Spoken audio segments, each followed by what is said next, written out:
For 33 years.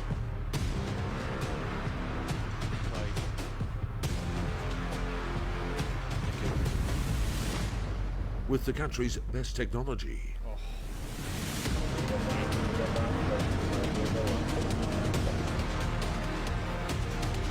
On April 2nd, 2021.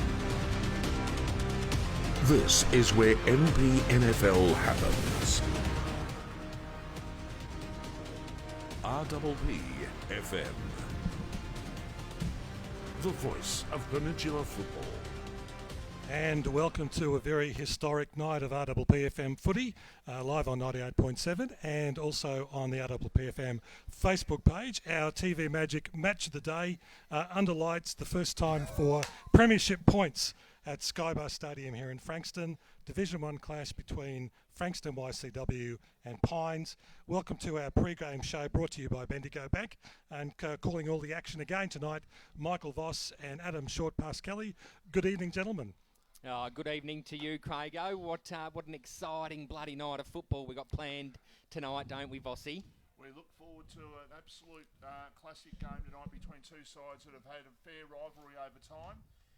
Only thing I'll say, boys, it's taken 3 weeks for this game to get going, and I say that we had Pearsdale Devon 2 weeks ago. We had a game last week. These two sides haven't played a game yet. We're in the third week of the season, so it's been a little bit like dancing with your sister, hasn't it? Yeah. Now finally we're getting into. It's only 2 games happening this weekend for the Division 1, and then we get it right into it next week. So, and the other two sides that haven't played yet, Frankston and Mount Eliza, they play tomorrow. But yeah, it's just one of those things. It's just sort of football started, but it's just taken a while to get Division 1 up and running. Vossi, did you know? And I'm assuming that you do because you are the master tacticianer of the RPP Bendigo Bank commentary team. Do you know when they last played? I do. When they last played these when two Pines and YCW Stonecats last played a game of football against each other. They wouldn't have played. Put it this way: they wouldn't have played in the finals because YCW got knocked out. No, they didn't. They didn't play in the finals. They didn't play in the finals. Well, there you go. So, okay, what round was it? Round 15 in 2019. And what was the score short? It was funny you should ask because I happen to know that, Michael. 14-8-92 played 11-7-73, mate. So the Pythons getting up and about on that day. Not sure if you will remember because you have a bit of a soft spot for YCW, Vossi. They weren't great in the latter part of the year. They just the wheels fell off the wagon, didn't they? Look, I've got a lot of respect for YCW as a side. They've done amazing great things. Absolutely. They're looking to get back to where they believe they rightfully belong, and that's in the top 2 on the ladder, basically. Like 2017, they won the flag. They won the flag by basically 100 points, or a bit over 100 points against Bomb Beach, I think, that year. And you thought they're just going to go on and on and on, but it didn't happen. Soretto have had their chances the last couple of years, and they've lost 2 grand finals. So, as I said, YCW looking to get back where they belong. And congratulations to Kyle Hutchison, 200 games. It's his 200th game tonight. So well done, Hutch. Fantastic player and a good bloke too. So hopefully you have a good game tonight. What a night to do it on. Absolutely. I mean, it's the first NPNFL match played under lights at Frankston. Just about. No, it wouldn't be anywhere under lights, but definitely at Frankston under lights. What an amazing feat to be able to do that. Yeah, and your Friday night, and then of course you could possibly, if you wanted to duck away with the family, you could maybe duck away for a couple of days, maybe take Monday off work, and you've got yourself a couple of days longer weekend basically, even though we've only just had one. So there's advantages in doing it, and I'm sure both sides will be really keen to get out there and get started tonight. And obviously we know that the Pines coach Paddy Swain had his issues in the off season, obviously with his own health, but I spoke to Paddy last week at Mornington for a brief time while I was there, and he seems to be in pretty good spirits, and he's got the old defib put in, so if his heart does stop, he'll just kick straight back in. I have got a portable battery pack.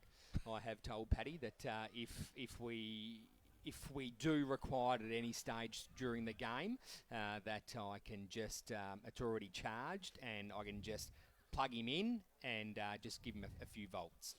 My brother's got the same thing actually, so he Look, knows what it's all about with it's that too. Bossy, it's no joking matter. Men's health is No, obviously it's not. very, very important, and Paddy is a great mate of RPP, but also a gentleman of the MPNFL, and we were all pretty shocked and sad, mate, to hear that Paddy and his family had experienced that during COVID last year.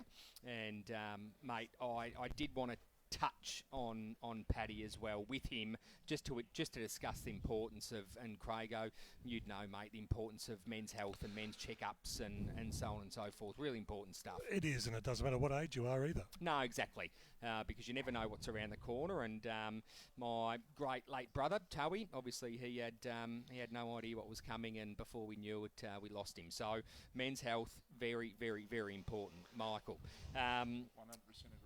Craigo, I will touch, like I said, we will touch on that with Paddy, because I'd love to get his perspective of what it did to him and his family. But moving right along, boys, the pre-show, thanks to Bendigo Bank, the Better Big Bank, the best community bank there is, the only bank that gives back to the clubs and so on and so forth, and charities and whatnot.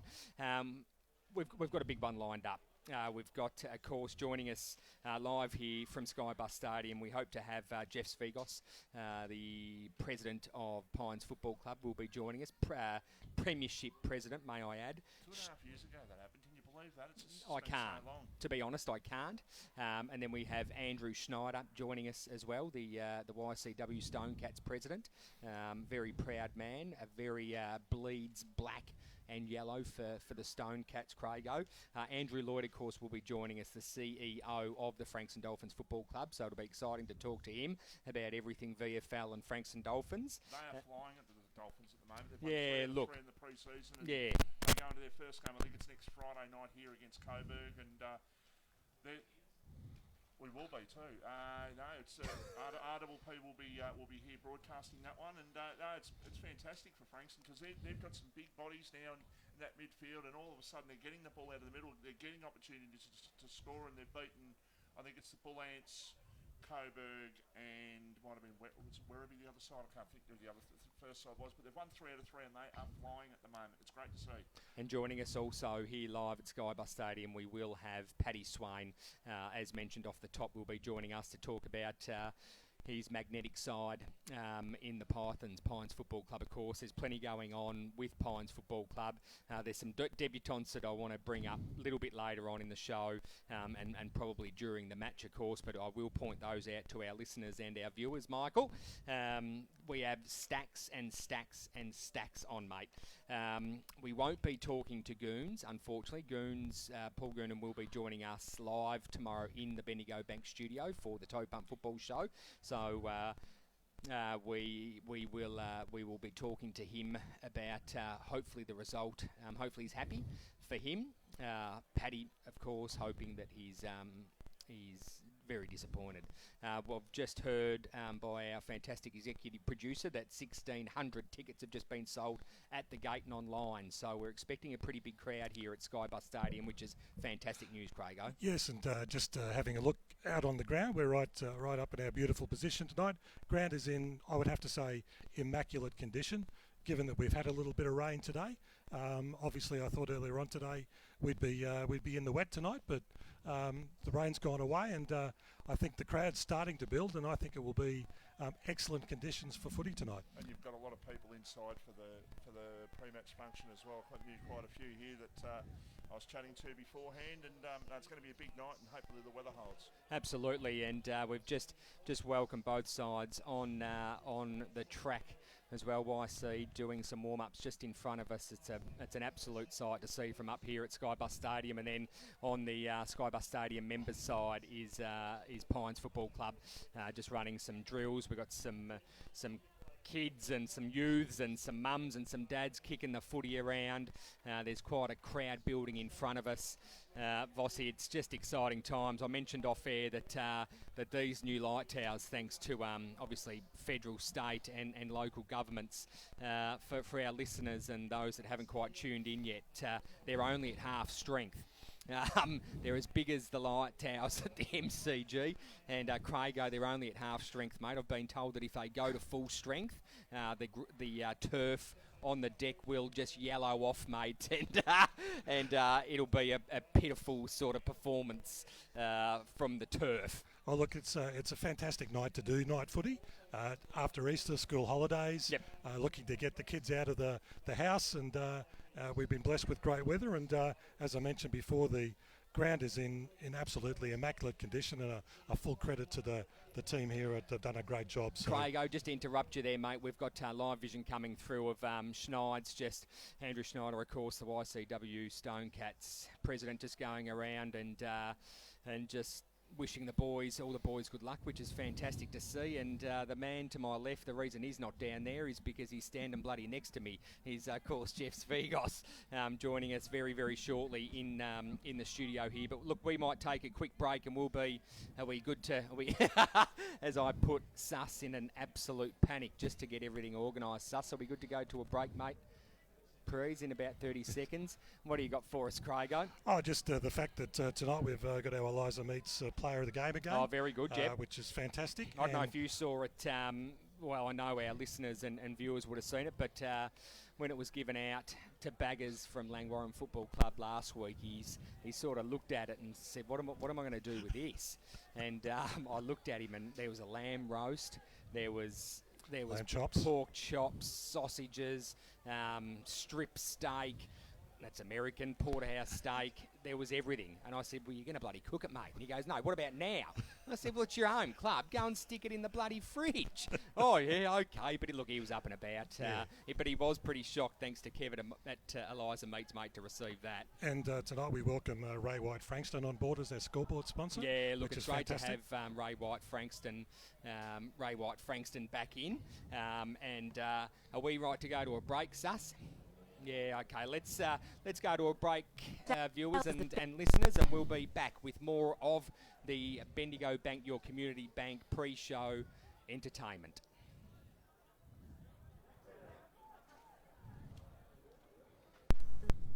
And Eliza are the gourmet specialists. Inquire about Eliza Meats Spitfire. Phone 9787 4473 for a mouth-watering meal fit for a king. It's all at Eliza Meats. See our sponsor Kevin at Eliza Meats, 112B Mount Eliza Way, a station sponsor. Chic is blending contemporary design and technological innovation into all of its televisions, fridges and freezers, meeting the lifestyle needs of all Australians. Did you know that Chic are exclusive television supplier to the Formula One Rolex Australian Grand Prix? From their Australian headquarters in Melbourne, Chic carefully select, import, market and sell products suited to Australian conditions. Chic are proud of their history. Just ask their millions of satisfied customers worldwide. Chic, a station sponsor. And welcome back to the Bendigo Bank pre-game show here, of course, at the beautiful Skybar Stadium. And short pass, first guest tonight. Yeah, look, first guest, very exciting. Just talking off air to this great man, bleeds Python colours, of course, Jeff Svigos, mate. Thanks so much for joining us here at Skybus Stadium. Very, very exciting times. Absolute pleasure. Short pass. I've missed this. Yeah. And look, mate, it's last year was a tough year for everyone, personally, and I suppose you were in touch with everything. You were part of the, I suppose. Well, tell us a little bit about that. You had direct relations or dealings with AFL Southeast around COVID and whatnot. Yeah. So what was that like for you? I suppose there's two parts of it. There's you as a local football lover, but you as a president as well. Yeah. It really became really complex too, because in it with the health and safety aspect as well. So you weren't making decisions just purely on emotion on football. You were making decisions on safety, and geez, it became a big job if we were going to play. And before it actually got taken out of our hands, it became a really big job. And I think one of the outcomes we've got is that we've got some ways of actually managing that now with the QR codes and all that sort of thing. But when it first came on board, it was daunting. It was absolutely daunting. Did you ever think, mate, just to now, that we'd be turning up to a local game of football, and ticket sales are now a thing? Yeah, look, that's really interesting. There's a side benefit to that. Like if we were planning it now, you wouldn't wouldn't have to do it Yep. because all those things have been lifted. Yep. So zones are gone, all that sort of thing. But one of the side benefits is we've been able to get membership up very early in the year and get a database of who those members are. Yeah. We suddenly find out that we've 450 people follow the Pines at the start of the year. You know, you go, wow. Yeah, we didn't know that absolutely. before. So it's got some side benefits. Yeah, but look, I'm just hoping it doesn't detract from people wanting to come. Yeah. That's the bit that really concerns us. Mate, there's no, I believe, Jeff, there's no extra cost to purchasing a ticket. It's all pretty easy. It's as easy as filling out I suppose, a QR code at the gate, isn't it? Yeah. Look, there is. It's really straightforward, but it's unfamiliar. Yeah. So, I mean, one of the things, I was down the club last night. I was supposed to finish a few contracts for players and things. Didn't get near it. I was on the computer printing out for people, showing them how to do it. So, you know, I was a tech whiz last night. You've been called worse things, Jeff. Yeah, that's mate. So just to touch on COVID again. So that was the MPNFL side of dealing with the AFL Southeast, and of course Sean, the Chief Operating Officer, great mate of the show. Then there's the club side of it. How did you go managing and dealing with that? Did you have a lot of support, mate, from fellow committee members and? I have to say, the committee made the decision. They actually said, they loaded me up and said, Jeff, this is not your decision. This is the committee's decision. You have to represent this decision. Did a weight get lifted off, mate? It does, because a lot of, I mean, you come in here and you've got 21 other presidents, and you don't want to let them down, but you also know that you've got this decision made with your endorsement, because you're facing it. You're actually saying, well, that's our decision. I can't say, oh, no, I didn't mean it because the committee made it. I had nothing to do with it. No, it's our decision. No, that's right, and it is your decision, because regardless of what happens behind the scenes, you're the one that has to deliver the decision at the end of the day. So a lot of people think that it is the decision of the president, but that's not necessarily the case. Mate, I've lost my train of thought there. I beg your pardon, Sus? New pavilion, yeah, absolutely. So I just wanted to, hopefully it comes back to me, Jeff.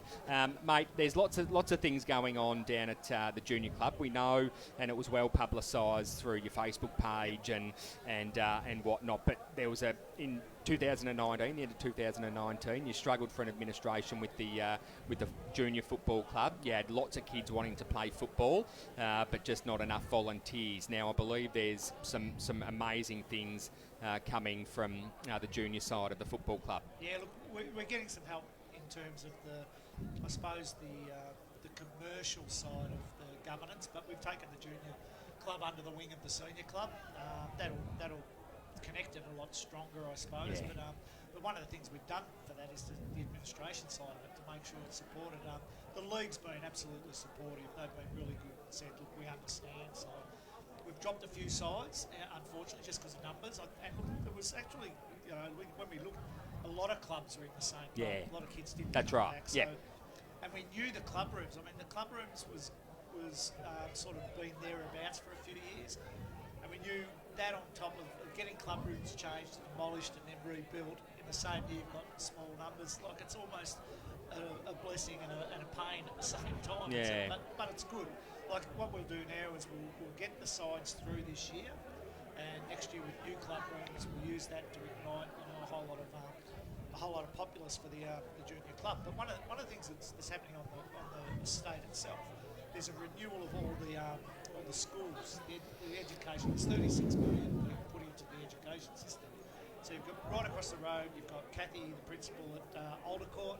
Up the road, you've got Schneids, principal of Mahogany Rise. Yep. And then you've got Peter at the Monterey Secondary. I work mostly with Tom Kane, who's the vice principal there at Monterey Secondary. And these schools, they're state of the art. They're doing sports health science.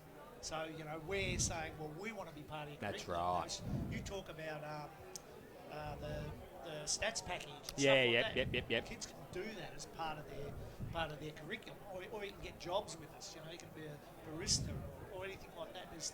Football clubs are basically microcosms of the broader community. Yep.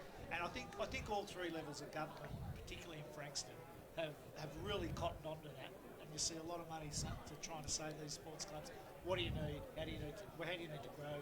And so we've taken advantage of that. We're in the game, so to speak, and we're expecting really big things. The connection between school and sport and the community, the broader Frankston community, because this is part of us explode beyond the Exactly. 3AA postcode. And it doesn't just benefit, obviously, the Pines. It benefits, Seaford around the corner, Carrum Downs, Skye, all those areas that are going to be impacted by the development of what people think's, just the Pines. But it means so much more, doesn't it? Absolutely.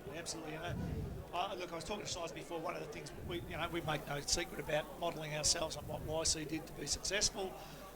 We're selling our football program, our netball program, our women's football program. They're the buy-in, yep. And we're getting buy-in from a lot of different families coming to the area beyond where they live. Yeah, so it's great. It is. It's great for the Pines Football Club. It's great for community sport and local sport, mate. The junior club.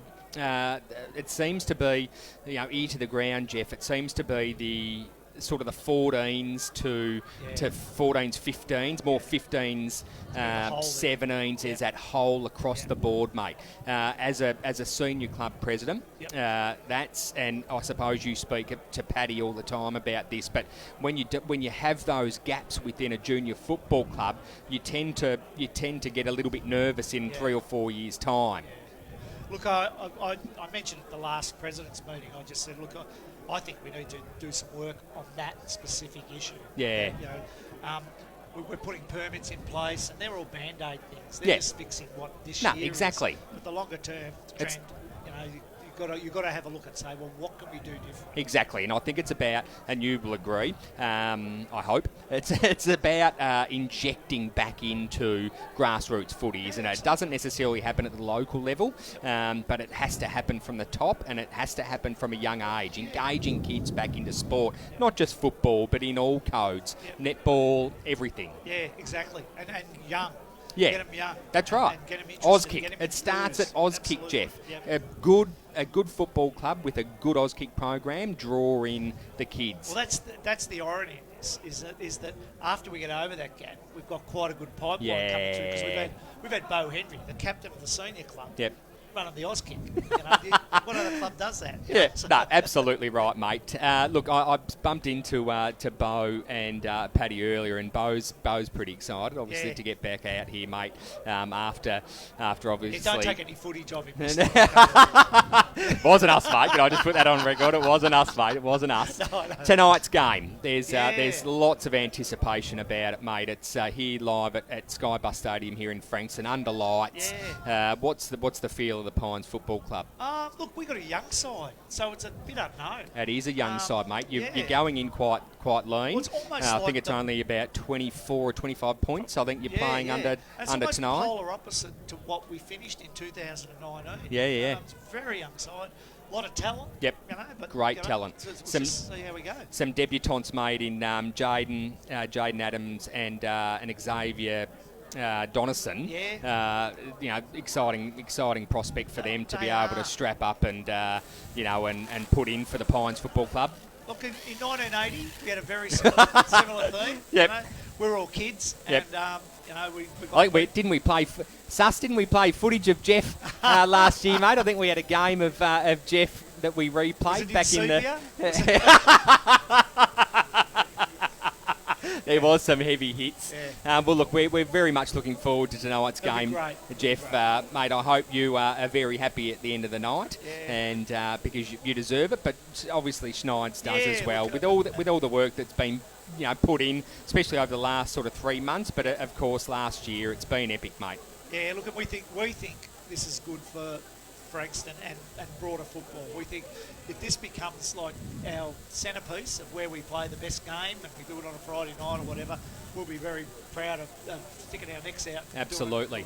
Mate, just quickly before I let you go, sponsors, obviously, your football club are extremely important. Yeah. And you've been lucky enough to retain a lot of sponsors, and I believe some new sponsors have come on board as well. Yeah. Look, we've Dunsford Financial, obviously, is our major sponsor, and Mark has been fantastic yet again. He's also a clubman. Yeah, so, it helps. Yeah, it helps, Look, Andrew Norris is another one, Interfab. he runs his business out of Atlanta, Georgia. So he's locked down now. You know? Yeah. So he's just had the second jab, and he says he's all right. So that's all right. So Which one was it, mate? Because there's I think it was Pfizer. yeah, Pfizer. Okay, Pfizer's a good one apparently. Yeah, so it's him. And look, the a couple of sponsors that sponsor both our clubs, the RSL and Frankston. Yep. Very good to sport, and their board looks at what you do more broadly as a community group. So that's really good. That's very heartening. Which is working hand in hand with sponsorships, really, isn't it? Because we're in community. Because Frank's and RSL more than just ask for money. Yeah, no, exactly right. Something back in. Yeah. Yeah, no, we have some rippers. We've got Meridian Roofing. We've got Climate Zone 7. They're very good. They're actually they're an uncle of Craig Potts. Luke Potts. Luke Potsy. And they stuck with us. Even though Luke didn't. Luke's he's a ripper. Yeah, he is bloody a ripper. That's the last thing I'll say. Is everyone who left us on very good terms. They put in great effort. We have no bitterness at all. You got a flag out of it, mate. Yeah, exactly. Yeah, exactly. Well, mate, like I said, thanks so much for joining us. Good luck tonight to the Pines Football Club, mate, and we'd love to get you back throughout the year, and good luck down at Pines. You guys do a great job. Thanks, mate. Of course, Jeff Svigos there joining us, the president of the Pines Football Club. We're going to take a short break. We'll be back to you very, very shortly here from Skybus Stadium, thanks to the Bendigo Bank, your community bank. The Rosebud Respiratory Clinic, 1079 Point Nepean Road, Rosebud, in the strip of shops in front of the cinema. If you have a cough, symptoms of cold or flu, you must test. And the Rosebud Clinic doctors and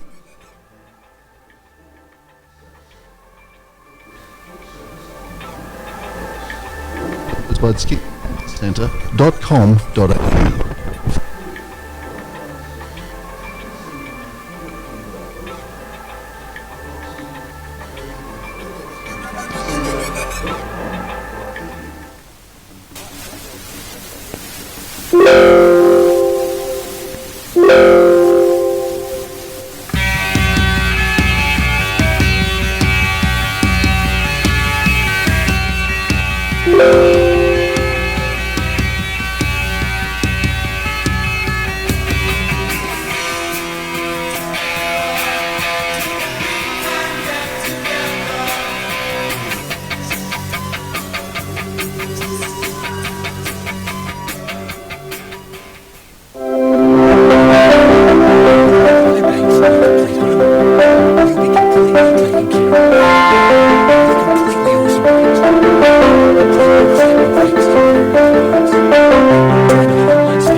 The teams are just about to take the field for our TV Magic Match of the Day here, our Friday night. First time under lights for Premiership points, Frankston YCW and the Pines. And short past certainly the Pines president up and about. I guess he'd be hoping his boys will be the same when they after the first bounce tonight. Yeah, look, absolutely, Craigo. And we're unfortunately, should be good. Unfortunately, we're it's more than likely not going to happen that we're going to get, of course, Andrew Schneider up here. We might see if we can get him up a little perhaps maybe through the half-time break, because we have Sean O'Connell, of course, down on the field, Vossi, with Peter Murphy, the local state minister. She does a great job for the area, as well as Mr.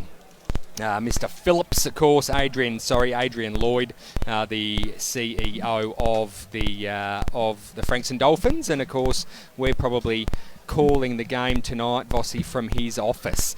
So we thank Mr. Lloyd very, very much for doing that, because Vossi, I don't know what it is, mate, but are the coaches getting a little bit, there's no coaches behind me, are they getting a little bit soft? They've requested to be up in the rooms tonight, so we're going to have YCW Schneids, Schneids and maybe Goons is going to be next to us. And And they're a bit precious to you, sure. well, I don't want to say it too loudly, mate, because people might be listening. But why aren't they on the ground? Maybe it gets below a certain temperature. I've got no idea. Mate, gets below a certain temperature. We were at, and I'll never forget this, would have been 2019 Vossi, I reckon. We were in the van and we're at Frankston Bombers. Do you remember the weather coming in absolute sideways in the van? I do. And if you remember, I came along in my sandals that day and it was absolutely pouring with rain and I got absolutely drenched that day, if you remember. Yeah, I do absolutely remember that. We have YCW Stonecats. They have entered Skybus Stadium. They are running through some drills, which is very, very good to see. And of course, to my left, to the left of your dial, is the Pines Football Club. The Pythons, of course, looking very, very good. I mentioned Vossi earlier that there are some debutants playing tonight. I've just spoken with Jeff, and Jeff has confirmed that there's a couple of debutants, mate, for the Pines Football Club. But I know that there is, mate, in Mullane. Not the Mullane, not Darren, no relation, I think, because it's spelt differently. But young Mullane for Frankston YC. Apparently, they're looking forward to him, mate. He's playing in the mid. Apparently, he's a really hard tackler. The one they've got for the whole season now, and they'd be absolutely rapt to have him as BJ Credlin.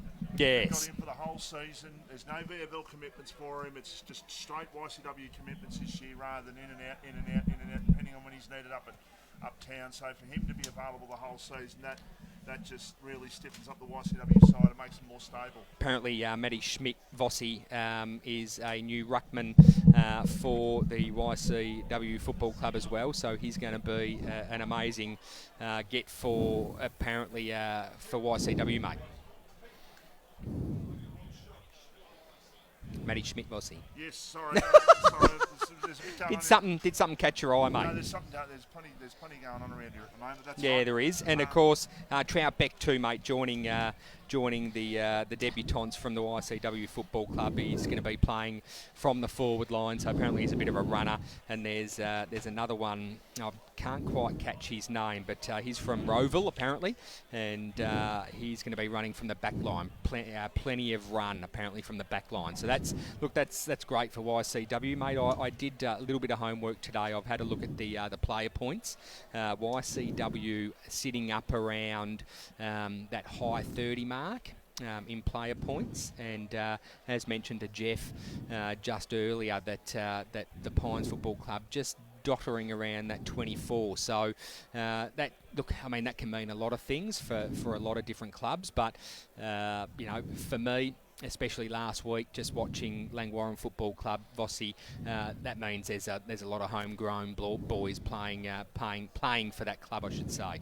And just looking at the YCW side, a lot of familiar names there. You look at your Barrys, you look at your Kyle Hutchisons, you look at your BJ Credlins, your Jack Mazareks, these sort of guys in their side. It's a lot of very, very familiar names. There's a lot of familiar names on the Pine side too. And I know that, Kyle Jacobson's playing tonight for Pines, and I know his mum and dad will be in Perth, and I'm assuming they'll be watching tonight, so they might just finish their day's work and they'll be getting into the game and watching live from Perth on the RPP Facebook page, and you can watch it live at home. This is the only game happening tonight. There's nothing happening in Adelaide that's worthwhile, is there? I wouldn't have thought so, mate. Yeah, no. This is where it's at, Skybus Stadium. Do you know who else is going to be watching? Of course, Kyle Jacobson. Who's that? Really, you don't know? Well, you tell me. Matty Main. Oh, absolute. They're like glue. They stick together, don't they? Bromance. Absolute. Oh, well, ultra bromance. Ultra bromance. I've never seen another man, and no, not me, about my great mate down at Langwarrin Vossi, but even more so is I've never seen a man blush as much as Matty Main does, Craigo, when he's around Kyle. Yeah, and blushes. No, Matty will certainly be all over this tonight, that's for sure as well. But we're not long off getting started, which is great. No, just the goal umpires walking down to their zones where they like to stand and run effervescently between the goal post and the point post, Vossi. When I went across to get the last few numbers of the players, it would have been about just after 6:30, and the umpires were out in the middle already. And they've been standing out there for an hour, basically. Just itching, because like myself, driving here from the sunny holiday suburb of Tutkaruk, Did you feel a little itch happening as well? I was just more than an itch. There was a bit of movement. Take that how you will, listeners. But it's a huge occasion for everyone involved tonight, including the umpires. We're live here from Skybus Stadium, Frankston, under lights that are pretty spectacular. Apparently, when they're at full force, Vossi, you can see them from Rye Front Beach, of course, from across the ditch. So, look, mate, it's very exciting as players, both YCW and Pines, are getting into position. Mate, it's just what a night. What a night indeed, and it's taken, well, this is the third week of local football. These two sides haven't played so far for the year, and we've got one more game on tomorrow. We've got a massive footy show on tomorrow, round 2 of the Pan League, Division 2 League. Boy, oh boy, with the results last week, there's some huge games tomorrow, and there's a lot of sides on notice tomorrow. Yeah, absolutely, and it's early. It's early to be on notice, isn't it, Vossi? Well, you don't want to be 0-2 is what I'm saying, and it's the likes of Seaford and Tyab and these sort of sides, they don't want to be 0-2, and they've got massive games tomorrow. Best game in that comp tomorrow is probably Langwarrin and Somerville. That's the really massive game tomorrow in Division 2. But we're here tonight at Skybus Stadium, aka Car Street. We're ready to go on Friday night football as Hutchison goes in there to try and get the first ball out. The ball does come out. It's picked up there on that occasion by the player in Schmidt for YCW, but the umpire says, I'm going to ball it up. YCW going to the Car Street end of the ground in the opening quarter as the two ruckmen go up once again. And the ball's knocked down by push for Pines. It's taken a hand pass to Hutchison. The 200 gamer gets the ball inside attacking 50. They've got the opportunity here if they can pick the ball up. Not quite. It's like a piece of soap there at the moment. Still able to pick the ball up now, getting tackled on that occasion was the player in Troutbeck, and the umpire says, I'm going to ball it up 35 metres out from the YCW goal. Troutbeck, Vossi, one of the debutants, on his hands on it early.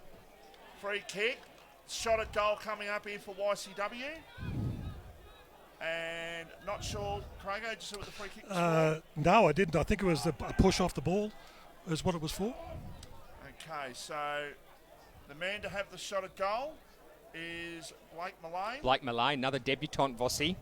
And he's got the orange boots on, and I tell you what, if you want to wear those sort of boots, you better be able to kick the damn thing. Exactly right. You took the words right out of my mouth. 35 metres out from goal. He's pretty much directly in front. Slight angle, folks. Well, it's a lot of open goal face short pass. Has the shot. He puts it out to the right. He misses. When I say straight in front, he was walking in basically from the corner of the left-hand corner of the centre square, and you basically... A lot of open goal face. Do you go and change your boots now, Vossi? Or no, I promise I'll wear the $150 ones next week. No, I mean... Oh, would you? Trouter. Oh, sorry, I thought you were talking about me. Sorry, no, I not you, mate. About me. Well, it is. Well, it's all about your footwear anyway. Thomas goes in short for Pines. The mark has been taken there by Mazarek, who's got it 65 out from the YCW goal. He sets it up towards the top of the goal square. It's a 1-on-3 contest. The 3 Pines defenders still couldn't win out on that one. The ball comes towards the line and goes over in front of Bazine. And I remember your brother's one of his favourite players was Gene Bazine, who played at Pines, and I'm assuming it's a relation. Yes, he would be looking down, smiling. I reckon your brother right now. Craigo, the Pines Football Club have loaded their defensive 50 right up. They certainly have, and that's where all the play's been too. Yeah. In the opening minutes of the game. So Soon it's as no wonder. Exactly. 1, 2, 3, 4, 5. There's 5 defensive YCW players there by themselves. So as soon as the ball is out of their zone, it's going to slingshot straight back in. It is going to slingshot back in because every time Pines get the ball, as they're going to get the ball back here, there's a YCW player one-on-one with them. And as long as the Pines player doesn't take the mark, the ball has to come back in. So here's an opportunity now for Wagner. For YCW, goes inside attacking 50. Ball off the pack, quick kick. Might have been caught in possession, not to be, says the umpire.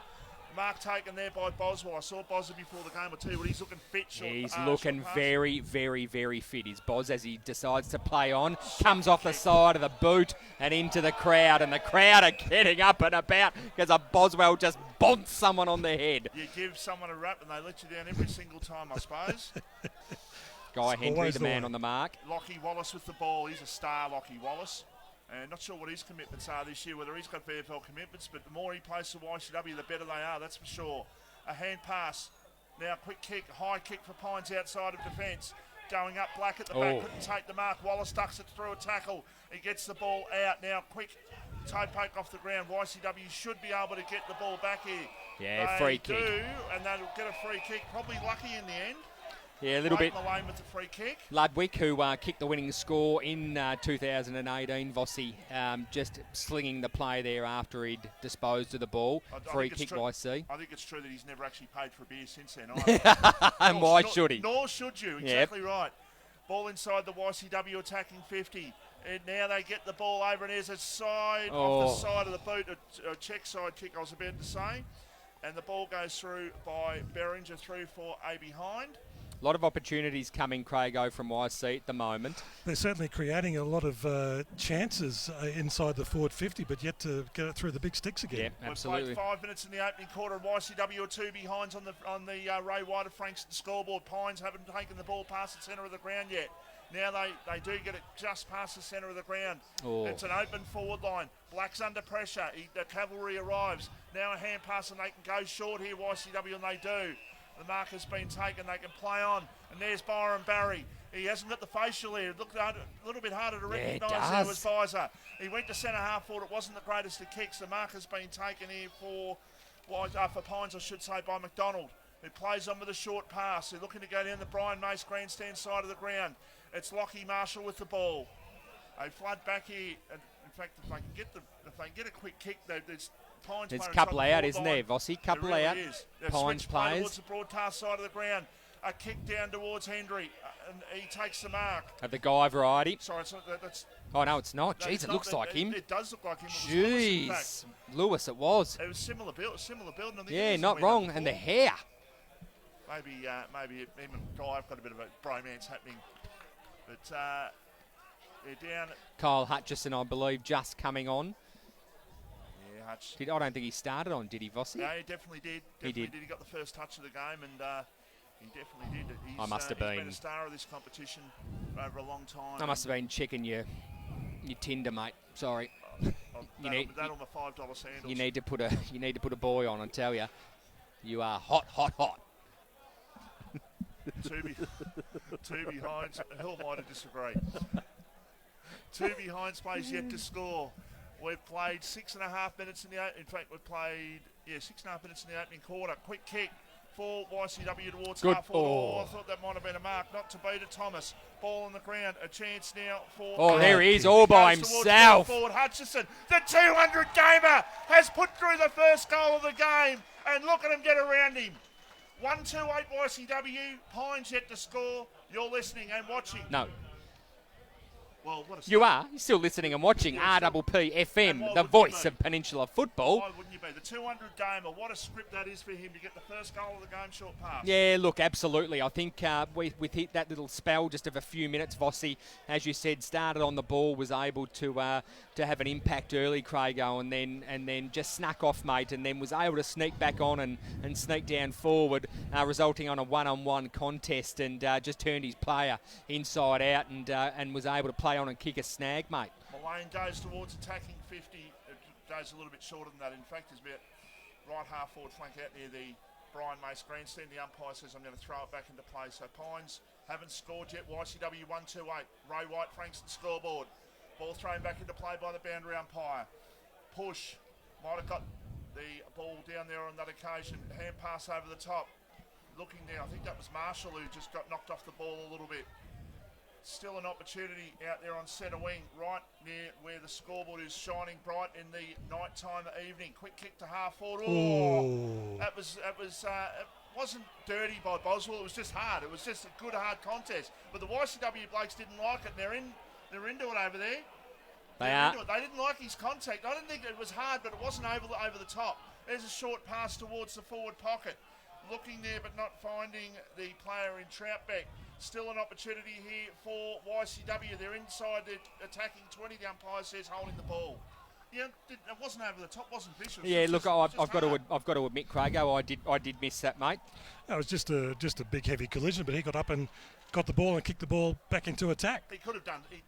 I'll say he probably could have done more there, and I say more as in he could have really driven his body right through. But as it is, it's good solid contact as you get in local football period. Long kick towards full forward, off the hands of the pack now. Pines clear. Out towards halfback Ludwig. Oh, there's a flyer. Jump at the back there on that occasion by Hura it was. Ball on the ground, chance for Barry. A hand pass to Lockie. Wallace, that was smothered off the beat, so if it's marked, it's got to be a play on because it was definitely there. Hodgson, a quick kick to full forward. Butland there, couldn't, not Butland, Troutbeck it was. He couldn't take the mark. Ball on the ground now, chance for Pines to clear, and they do out towards defensive 50. And they will try and find a way of getting themselves moving on the scoreboard here because they haven't scored at the moment. Boyle went across the other side of the ground now. Short pass, not the greatest of kicks. It's a bit of a worm burner. No, I think he meant that, Vossi. I think he just tried to thread those two players in because they decided to, Pines, of course, decided to switch play and unfortunately when it got there, mate, there was no one there. So just tried to slow down play and get some numbers around the footy. Pines will going to find a way out of trouble here. He will get the ball and go in short. Here's an opportunity for them. They're at centre wing. They go in towards the centre of the ground. That's a beautiful kick. They've got numbers on the outside. They go on the outside. Irwin's got it. Kick towards half forward. Mark taken. They've got the player on the outside. Henry's got to go to him. He does go to him in the end. It was a hand pass and probably not the best hand pass, but they go in short and almost knocking the ball away from himself there was the Pines forward. Still an opportunity. They're as far as they've been in this opening quarter. We've played 10 minutes in this opening quarter and they are 20 metres out from their goal. And that is on the Ray White nearly scoreboard. Ray White Frankston scoreboard, Vossi. Of course, match of the day is brought to us by TV Magic. Clint down at TV Magic, just making sure that your TVs are tuned in, you've got the right aerial. If you want magic done with your TV Magic of the people. We'll actually be hearing from Clint at half-time today. Oh. Spoke to Brody at the studios earlier on this week. Oh, fantastic. So we're speaking to Clint from TV Magic. Kick out towards the half-back line. Hodgson went up, couldn't take the mark. Ball on the ground, still a pack of players out there at half-forward. The umpire says I'm going to throw it back into play. And he will. 1-2-8 YCW. Pines yet to score. 11 and a half minutes in the opening quarter. We're live here at Skybus Stadium. Ball thrown back into play. And was that holding the ball? Mullane spins around too. He gets through. He gets the ball loose. A chance here for the player in Kaya. Dace it was. Deese.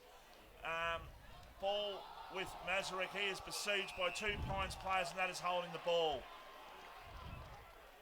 Great pressure. Tackled by Ludwig and then over the back. Kyle Jones decided to sort of jump on his back there, and now they've turned the ball over, tried to play on and lost control. So they've reversed it again. Yep. So Ludwig gets it back. So just a bit chaotic last 30 seconds there, but Ludwig's got it.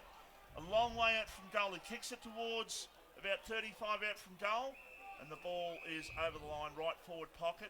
Nepean Highway off beach end of the ground in the opening quarter, and wouldn't the water look magnificent tonight? Yeah, to be pretty still, Crago. It'd probably be a bit chilly too, I'd imagine. Yeah, it would be. Just Pines Football Club, just with that last 3 minutes of possession football there. It was a little bit scrappy, but they're just happy to see it down their end. Oh, they've been under an enormous amount of pressure in the opening 10 or so minutes, and yes, the last couple of minutes they've been trying to get some sort of attack together. They've got numbers here, YCW. If they can get the ball through, they did get the ball through. I reckon it was almost a throw, but they've got it through Berringer. Oh, that is ball! What a fantastic chase down there by Berringer. So Berringer with the ball. He got the free kick. He goes in short. And the mark has been taken 50 metres out from goal, or near enough to 50. 45 you'll probably kick from. Is the YCW player in Zach Barrett. He's a pretty big unit himself. He's a massive unit. Doesn't look much over 18, 19, I reckon, Vossi. But he's a big, big boy. I think he might be going to the Aaron Norton School of Hair by the look of it, just from behind there. Oh, and he's just absolutely shanked that off the boot from about 48 out. Or maybe his mullet got in his eyes, Vossi, because that was a shank and a half. Donaldson's got it. Now Pines looking to go down the broadcast. Oh. That's out in the full. It's unintentional, but it's out in the full. Well, don't show off, just smother it. He kicked it with his foot, he got that high and did a little... He jumped mid-air to try and smother it, the YCW player, but it was all of a sudden it hit his foot, and Lambert was the player. Short pass by Marshall. Mark taken, defensive 50. Margin is 8 points. 1-2-8 plays yet to score. That's on the Ray White of Frankston scoreboard. We're live here thanks to TV Magic. There's an opportunity now for the YCW side through Butland. They go towards full forward. Off the pack. Mullane couldn't take it. Now Irwin will win out for Pines. They've got 3 or 4 numbers out here. They can go further. They're on. They go out towards Jacobson, who takes the mark. I'm sure Dad, Craig and Mum Nikki will be watching tonight live from Perth. Give us a comment if you're on the RFF Facebook page. If you're watching and you want to make a comment about what's going on here tonight, do it, and we'll certainly touch on those throughout the evening. We'd love to hear from you. You're on fire, Michael. I'm just so great. It's a Friday night and we're live here calling football. I know. Magnificent. Oh, Kicked to great full mark. That is a good mark. 25 metres out from goal. And it will be Josh Butland who'll go back and have the shot. Butland's been good, Craigo, as he just goes back with a fly to the ball, quick to turn, absolutely courageous. Yep, and certainly the Pines have got enough people in defence but couldn't stop that mark from being taken. No, absolutely. Pines really playing defensive football at the moment. I think they just need to turn things around and start getting a little bit offensive and trying to have an impact, because I don't think it's quite working for them at the moment, Vossi. This should be their second goal. 25 out directly in front. Butland has the shot, low kick, straight up the top of the goal umpires that, and through it goes. YCW 2-2-14. Pines haven't scored. We've played 15 and a half minutes in the opening quarter on the Ray White of Frankston scoreboard. And you're listening and watching RFF, the voice of Peninsula football. You have TV antenna or reception issues? Why Need to wall mount your TV or want extra TV or data points? Then call TV Magic, Frankston and the Peninsula. Call Clint for a free quote on 0484 395 555. TV Magic, we make all your TV problems disappear. A station sponsor. Live here at Skybus Stadium, and we're back. Hutchison gets the ball out. He got it over towards the teammate who lost control. Still an opportunity here for YCW to make the clearance. They get the ball out towards centre wing, trying to pick up the ball there, but not being able to. He might have hurt his ankle. In fact, I think he has. He has.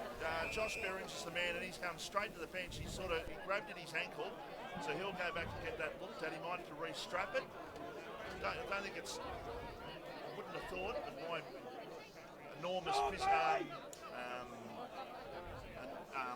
doctor's advice. Oh, okay. I wouldn't have thought that it's going to be a 100% out of the game injury, but he certainly needs to get it re-strapped at the very least. I've lost control there. I didn't know what I was saying. Happens often. Kick inside attacking 50 there by the YCW side through Goonan, and the ball is out of play. 19 minutes in the opening quarter. Matty Schmidt, the debutant for the YCW Football Club. He is a massive unit, Vossi, and Jonas Sivenson, look out, because the moustache is coming for you, mate. He's sporting a pretty dirty looking kind of moustache. It's a high kick down towards Hendry, goes up, that's out of bounds to the floor, and I tell you what, BJ Crittenden's going to the Aaron Norton School of Hair, I tell you what, maybe the Bailey Smith School of Hair. Look at it on the bench here. He's got a bit of Ron Jeremy about him. Can I say that on air? Schmitty. Google Ron Jeremy if you want to know. Schmitty's got a bit of Ron Jeremy about him. He's got those curly locks. Jeez. Yeah, if we tuned it at midnight, we might tell you. He's too high grade for just normal TV, Vossi, for SBS. He's a massive movie star, isn't he? Oh, massive. Yeah, massive. Back to the football. Absolutely, that's what we're here for. 18 minutes in the opening quarter, 14 points the margin. Pines haven't really looked like on the scoreboard as yet. They did lose control there, and now an opportunity for YCW. They go towards attacking 50. Butland goes towards the marking contest, but drops it. The ball goes over the line. 45 out from the YCW goal, going to the Carstret in the ground in the opening quarter. Butland's been very, very good, Craigo, early. He's the man that they're looking for in that on that flank. Beringer just down with the medical staff too. There's been a bit of a conflab between 3 or 4 people down there yet, but no strapping's been applied. It's just been a conversation about the injury, probably assessing whether he might wait till quarter time. Okay, thanks, Craigo. And, of course, special comments coming to you thanks to Battery World, Mornington. Watson's got the quick kick, but then go too far. Ball goes towards the line. YCW want to lift it, not to get it. Of course, the man beside us will be playing some fantastic tunes live before the finish show tomorrow morning. What's your show called again, Craigo? It's just the PFM Saturday Brekkie Show. A lot of thought went into that, so... But it's Saturday. You generally have breakfast around that time, so it's a match made in heaven. Have we got a theme tomorrow for the music? Yeah, we do. TC's Time Capsules. TC's Time Capsule tomorrow morning's in excess the swing. Oh, tune in. Yeah. That happens generally from about 8:15, doesn't it, Craigo? Morning, yep. Yes, I'm an avid listener of TC's Time Capsule. Of course, we will, Craigo, I want to revisit that, mate, perhaps at the quarter-time break.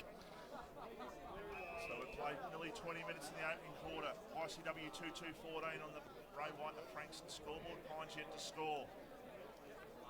Just an update on Beringer. He's running down the sideline at the moment, so it looks like he might be able to run out whatever that injury had. Yes, you are quite the connoisseur, aren't you, Michael? Extensive medical knowledge. Yes, you're very, very extensive.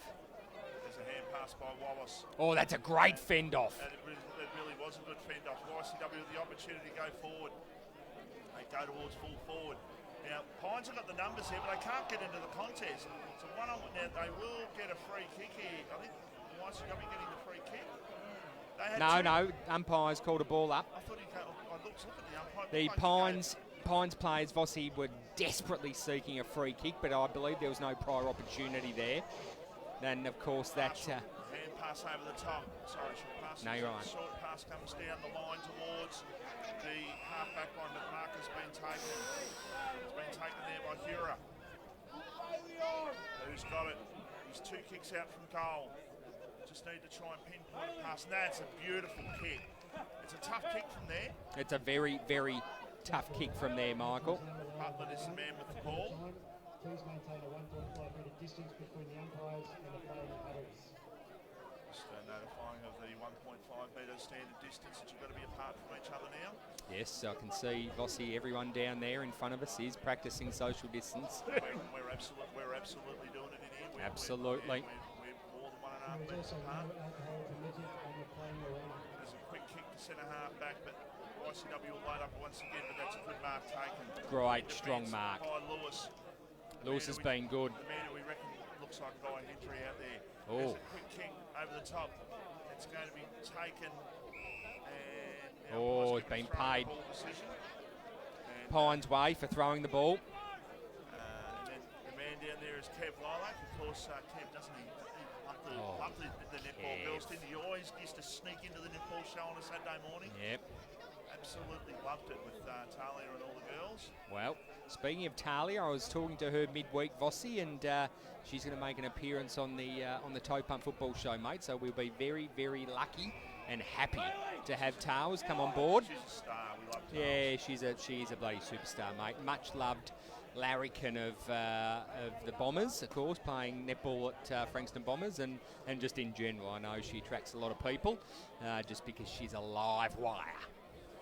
I'll be going to look at that Mount Eliza Frankston game tomorrow, so I might run into it tomorrow. Yeah, more than likely will. A good game that tomorrow, actually. Is here, but YCW doing a lot of the attacking, but they can't get the score on the ball. They're 14 points clear.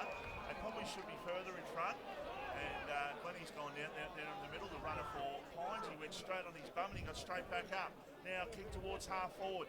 Ball to be cleared for Pines out towards the broadcast wing. It's picked up there, or he did attempt to pick it up there, was a player in push. Ball goes over the line for a boundary throwing right below we were broadcasting. Good crowded attendance here this evening at Frankston Park, Skybus Stadium. It's hard to break the old habit of Carstret or Frankston Park, but it is Skybus Stadium. And isn't it a picture tonight?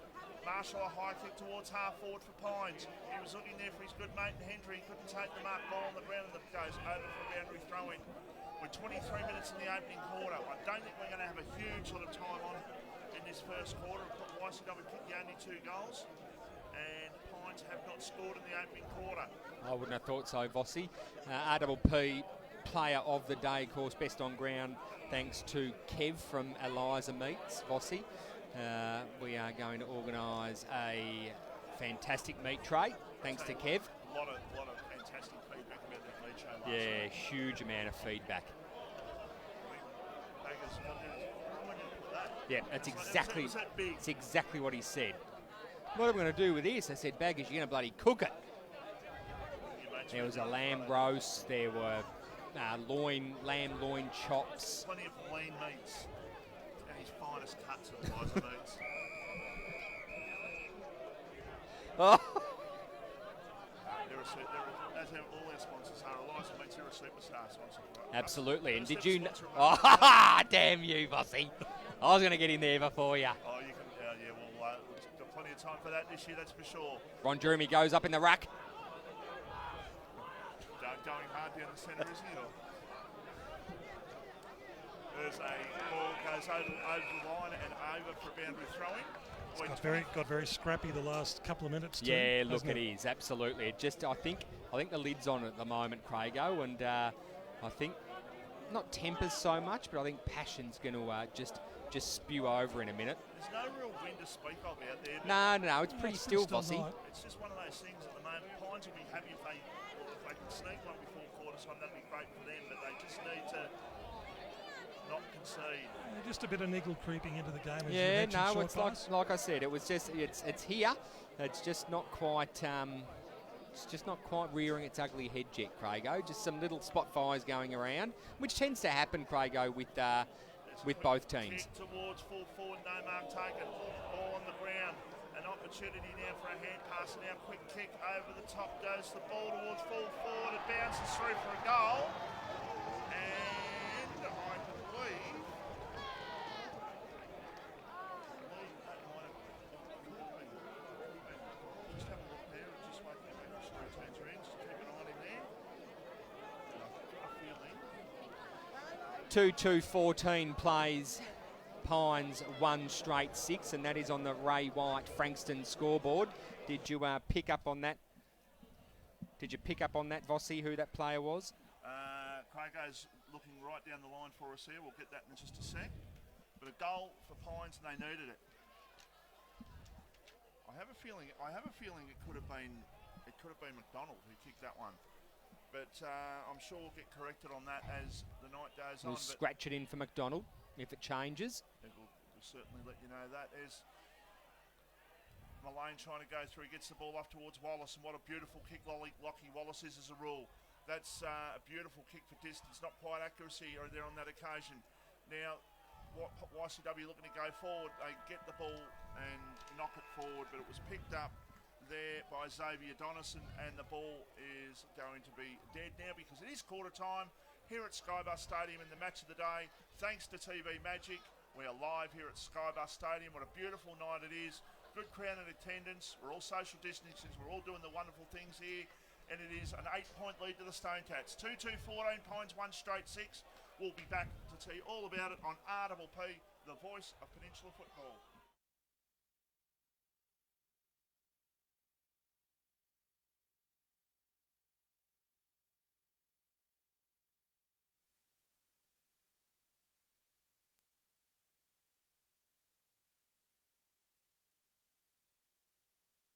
tvmagic.com.au or contact Clint for a free quote on 0484 395 555.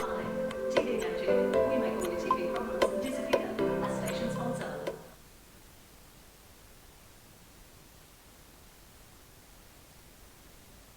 Do you have TV antenna or reception issues? Need to wall mount your TV or want extra TV or data points? Then call TV Magic, Frankston and the Peninsula. Call Clint for a free quote on 0484 395 555. TV Magic, we make all your TV problems disappear. A station sponsor.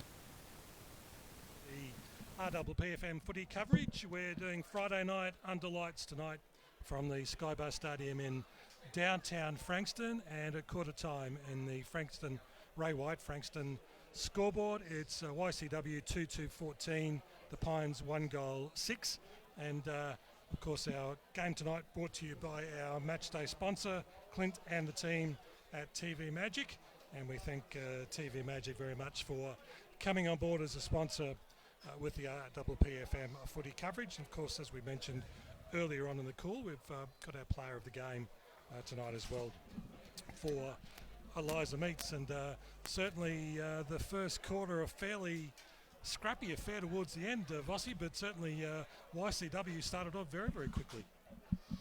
They did. They probably should have been further in front in actual fact, but as it is, I just got a message from a mate of mine, Dave Adams, who's enjoying the broadcast so far. So thanks, Dave, for that. Keep listening, keep watching, whichever way you do. I'm not sure whether you're listening or watching, but he's enjoying the coverage. YCW with an 8-point lead. Yeah, look, Pines' defence held up all right, and they were grateful for the last goal they kicked with about a minute to go in the quarter. They needed it.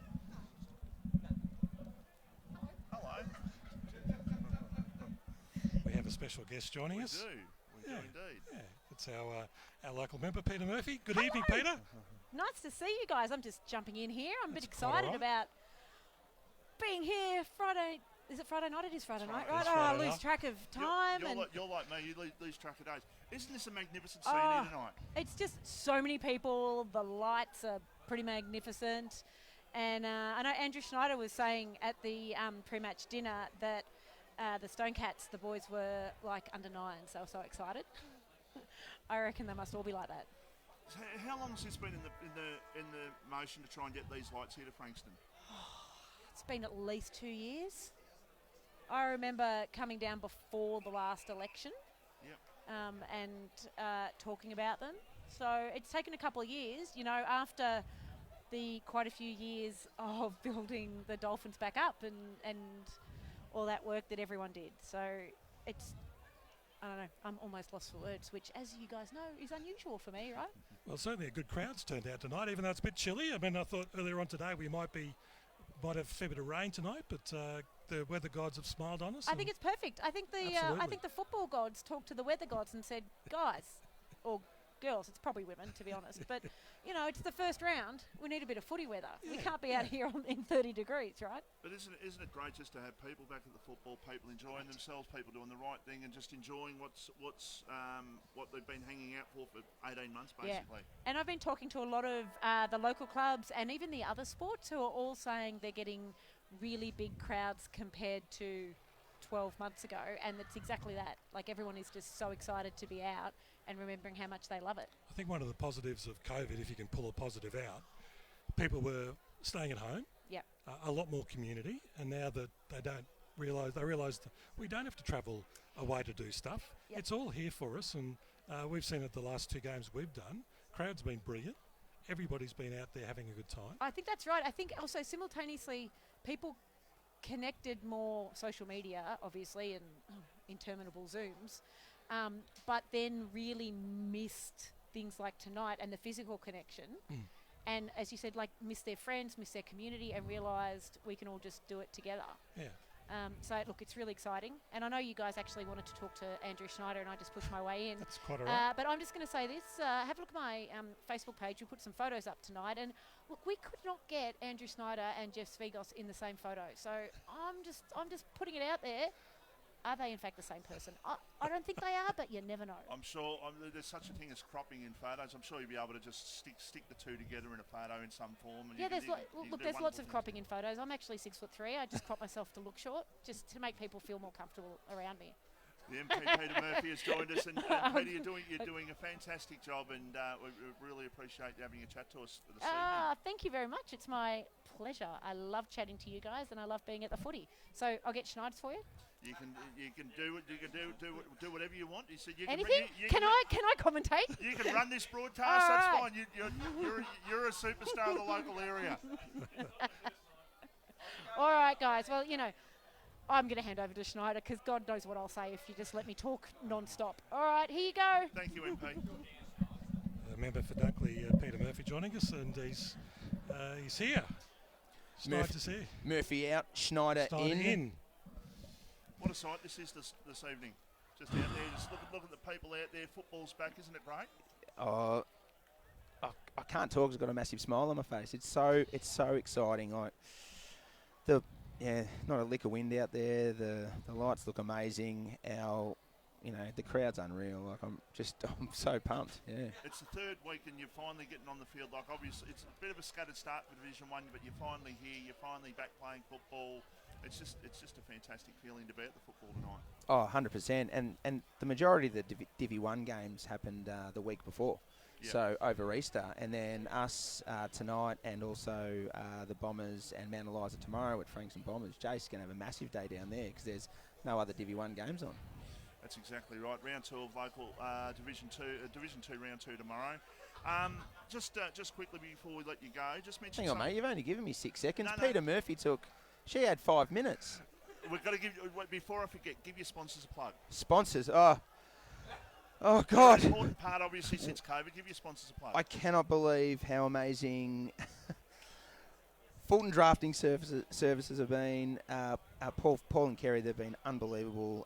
We got Frankston Isuzu Ute this year. Shane out at Frankston Isuzu Ute's been unreal. They're in Wells Road. Michelle Graham has set up most of this night through Graham Quarries and her work here at Frankston Dolphins. They've been unbelievable. Priority 1, Wayne Cap. We love the guy. He's a premiership coach. He, tips in a heap of Frankston RSL. Can't stop there. Frankston Tyre Power. Oh God. There's I've done it right, haven't I? No, you've given the sponsors a mention. It's obviously Ron Wilson, removalists, right? They're doing their second year, but they do a mountain of work in the junior space as well. Chad Wilson, absolute ripper. And just quickly, has BJ Credlin been to the hair school of Aaron Norton by any chance? He just sort of seems to have that little sort of swish at the back of his hair. He's funny. So BJ said to me tonight, he goes, I don't think I'll get a haircut because I think curls get the girls and long hair gets the votes. So whatever that means. So he gets noticed out in the field. 100%. So and there's going to be a rush point there to start the second quarter. YCW move up by 9 points. Snides, thanks for joining us, and we'll catch up with you no doubt throughout the rest of the season. Good luck this evening, and may you kick a few goals and have a good season after what was probably a disappointing 2019. So hopefully you can bounce back this year. So good luck. No worries at all. Thanks, guys. Now towards the boundary line goes the ball, and the ball goes over for a boundary throw. YCW up by 9 points, and.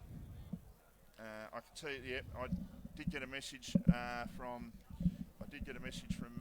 Nikki, Kyle Jacobson's mum. Her and Craig, they're watching from. Where are they watching from? Rockingham in WA. They're watching the game this evening. Craigo, it's not often I like to give my headset away, but when Peter Murphy, the local state member, taps me on the shoulder and says, I got this short pass, I tend to get up. She's a star, isn't she? She is a bloody superstar, Vossi, and what she's been able to do in her short tenure as a local MP is short of unbelievable. She's a true advocate for the Frankstonites, and she's a pleasure to have on board, mate, at RPP. I can assure you of that. Pines looking to try and clear, and they do towards the centre of the bench. It's the attacking side up, mark taken by Boswell. How good of Andrew Schneider, of course, the YCW president, to come in and have a chat to us too, Vossi. He's very nervous. He was hoping to get this interview over and done with. Not that he didn't want to give us any time, but he's pretty keen just to relax. I'll give you the red hot tip.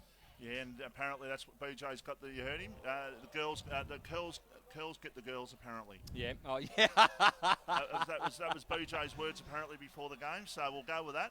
There's a short pass out towards the half-forward line. If they can pick the ball up here, they're a chance. And that's Beringer, who was down with the ankle injury. So he's moving all right out there. So he's had the restrapping, and away he goes again.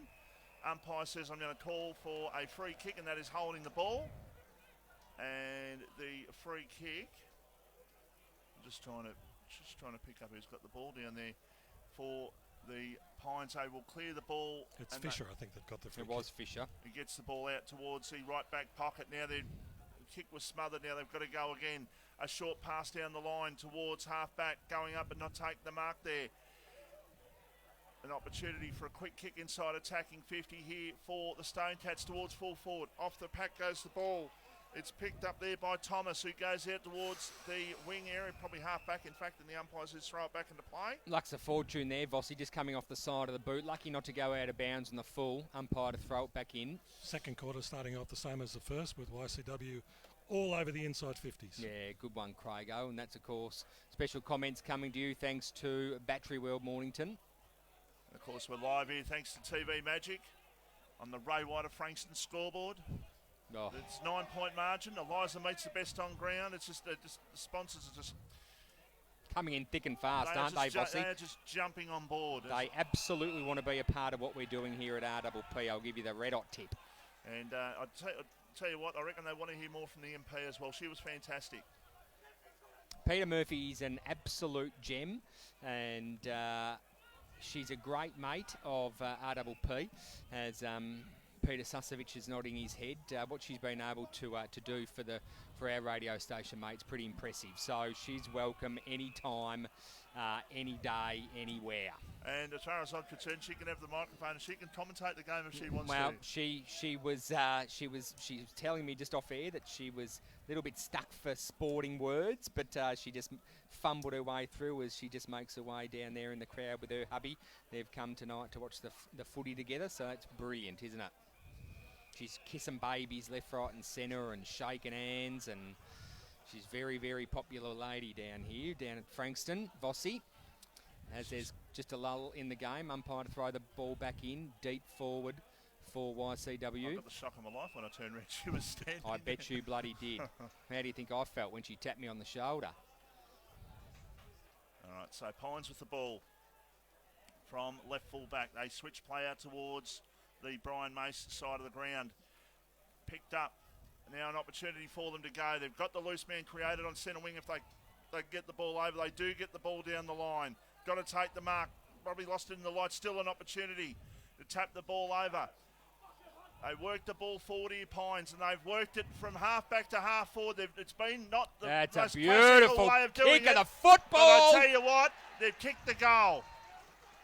They have kicked the goal, and the player who's kicked that one, Ludwig. Yeah, it was Ludwig. The man who has not bought a beer in 2.5 years. Oh, hang on. No, it's not. Sorry. No, it's Irwin. Yeah, it is Irwin. Was it? Yeah. So he has run all the way from half back down to get that ball and kick a goal.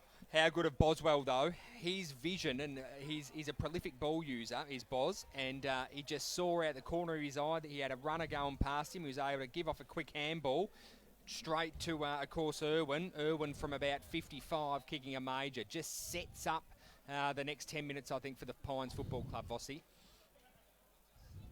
So, with the ball going forward, YCW go towards half forward. And that might be a free kick for holding man. No, the umpire says no, keep going. Pines looking to attack once again. They're trying to build through Marshall. He goes with an offensive kick. It's not the best one. Now an opportunity for the hand pass to Berringer, and that wasn't a great hand pass. It sort of set him up there, and it was an easy to dispose of the ball from him through the agency there of the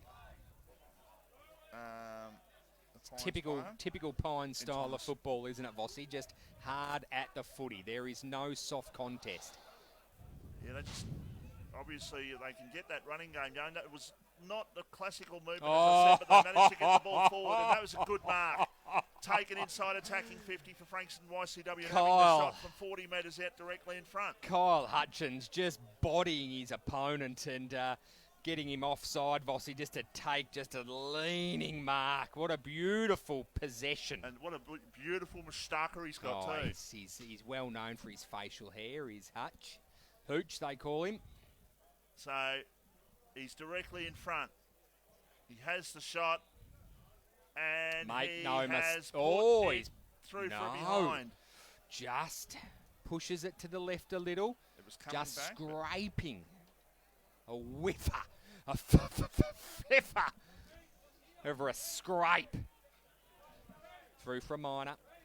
Pines quick to play on. Long kick. As the ball gets held up, umpire comes in, says, I'll take that. Thank you very much. We really need an esky up here. God, it's thirsty work up here. Even a nice Coca-Cola or something would be very good up here at the moment. They don't sponsor us, so please don't mention them. All right.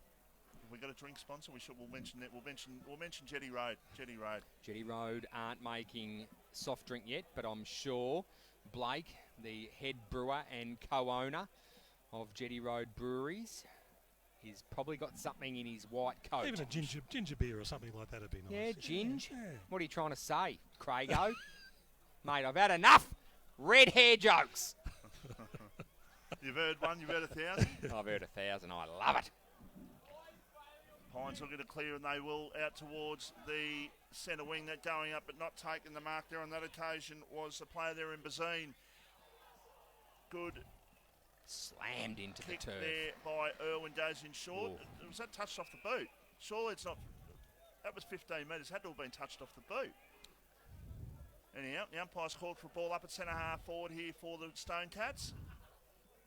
As Hodgson does up in the ruck contest, the ball comes down. It's a kick off the ground out towards Bazina on centre wing.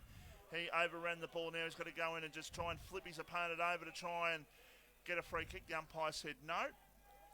Now, if Pines can get a free possession out of this and get it forward, it's a 2-on-2 contest inside 50. Well, it's actually 1-on-1 and 2-on-2 with Hendry just outside the 50. So if they can get the ball forward, which they lost the clearance there. So Hutchison's got it. He'll go long again. Kyle Hutchison, he goes towards full forward. He's off target and through for another behind.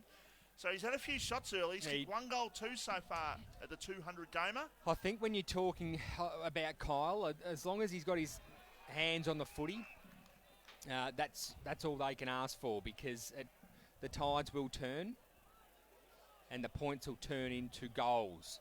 Craigo, there's no question about that. As long as Kyle is getting his hands on the footy, that's all anyone can ask. So, ball thrown back into play. Good tackle applied there by the player in Troutbeck. It was now another kick towards goal and another behind. So, YCW are wasting a few opportunities. They're up to 2 goals. 7. Might be 2-6. Yeah, I think they've already changed it. So let's say 2-6-18 to 2 straight 12 margin is 6 points. Here on the Ray White of Frankston scoreboard. We're live here thanks to TV Magic. Short pass. Mark taken there by Hughes. Hits me every time. Kick out of defence. Mark taken there at half back there for the Pines. Looking a little bit better, Pines. They've just got to get a bit more better ball movement and they'll be going a little bit better here. Now, switch of play towards the broadcast side. So it's at half-back now. They run towards centre half-back, and now they go in short. Looking there for a mark, and that is a good mark taken. And it was taken there by the player in Boyle, it was. They've got the loose man created here, Pines, if they can get the ball through. They had the overlap happening there, but the Stone Cats were quick to cut them off at the pass, and the ball goes over the line for a boundary throw. And we've got a massive footy show tomorrow morning. Short pass? Yeah, we do, Vossi. We've got Paul Goonan, of course, joining us live in studio to talk about the result of tonight's game. Hopefully he's up and about. And we've got plenty to discuss regarding following last week's results as well. A lot to come out of that. And then we've got a couple of games, of course, to discuss also tomorrow and then pull apart this game. Vossi? Quick kick towards full forward. And it's going to go over for a boundary throw. As I touched on before, though, there's teams that expectations on them, and even next week, like Sorrento lost last week. They don't play tomorrow; they play next week. But Sorrento and Tyab and Seaford, all these sides have got expectations on them for the season, and they've got to somehow put up a better performance tomorrow, or in Sorrento's case, next week. As Pines just clear the ball out of their defensive zone, Vossi. 2 years ago, the Devon Meadows and Rye game would have almost been no disrespect to both clubs, but after last week's results and of course Devon Meadows having that break, I think that's going to be one of the games to watch tomorrow. Of course, down at RJ Rowley Reserve down in Rye, starting at 5 o'clock. It's a twilight game. And Mornington and Seaford tomorrow night at 6 o'clock too. There's a kick towards the centre of the ground. No mark was taken, and the Pines player tackled there was Lewis, and the umpire says, I'm going to ball it up. Yeah, that Roy Devon Meadows game from a couple of years ago would have been a game that didn't have a lot of meaning to it, but I tell you what, it's got a lot of meaning tomorrow. Yeah, look, it's got a lot of meaning to it, of course. The Rye youngsters that dominated last week against Tyab and almost won by about 90 points, I think it was. Wasn't 100, like you said last week, to our great mate, of course. Yeah, thanks, yeah. I'd coach. Of the Pacey, Yabs. of course. 89 Pacey. points it was, 20 goals, 96 That's goals. right, it wasn't 10. You should have seen his face. I was sitting right next to him. He was steaming. Well, I'd heard about 3 different scores and how that game ended, so that's why I went with it. So he'll be back in the studio in a few weeks, Aaron Pacey, hopefully off the crutches too. Yes. Short pass towards centre half forward. The mark has been taken here, and it's been taken by Josh Butland, who is 60 metres out. He's calling for players to lead. He goes towards the pocket and going up and taking the mark. They're in the forward pocket. And that is just waiting to go back and have a shot at goal. That is great hair. That is the Tiger movie, the guy the Tiger King. Yeah, him. It looks like the Tiger King with hair like that. Of course, we are talking about young Matty LaFontaine, who has the shot. And Matty LaFontaine, he's a star too, and he puts it through for a goal, and that's the all-important first goal of the second quarter, and it goes to the Stone Cats. They're up to 3-6-24, and Pines are 2 straight 12, and you're listening and watching RPP, the voice of Peninsula football.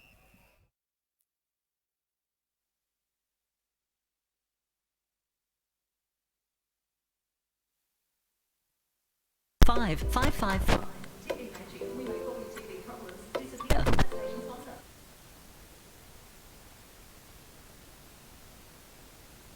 Do you have TV antenna or reception issues? Need to mount your TV or want extra TV or data points? Then call TV Magic, Frankston at the Peninsula. Call Clint for a free quote on 0484 395 555. TV Magic, we make all your TV problems disappear. A station sponsor. And we're back here at Skybar Stadium, the clash between Frankston YCW and the Pines on the Ray White Frankston scoreboard. YCW 3-6-24, the Pines 2 goals 12. And this is where it's all happening tonight. But the little thing happening at Football Park in Adelaide, or at the Adelaide Oval, I should say, in fact. That's how little it is. It's only at the Adelaide Oval. Richmond are up by a goal, 26-20. Jeez, I hope they get done. I hope they get flogged. Long kick. Inside attacking 50, and that is almost a good mark taken. Almost a very, very good mark. Inside 50 so far, guys. YCW 5 for this quarter against 2 for the Pines, so the dominance continuing. Yeah, absolutely. Steele was the man who put that inside attacking 50 and almost that mark taken, which would have created another shot at goal. They're 10 shots to 2, and they just can't quite get the score on the board at the moment. Pines just need to hang tough. A hand pass towards Marshall. Back to Ludwig.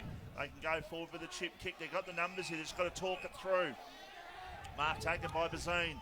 He goes in short. Oh, it's a dangerous kick. Very dangerous. Turned over because the YCW defence was surrounding that. That was a poor hand pass, but they do get it back through Mullane. He hand passed it straight to a 50-50 contest and said to his mate, go get it. Bazine, a quick kick. Only as far as BJ Credlin. He goes towards half forward.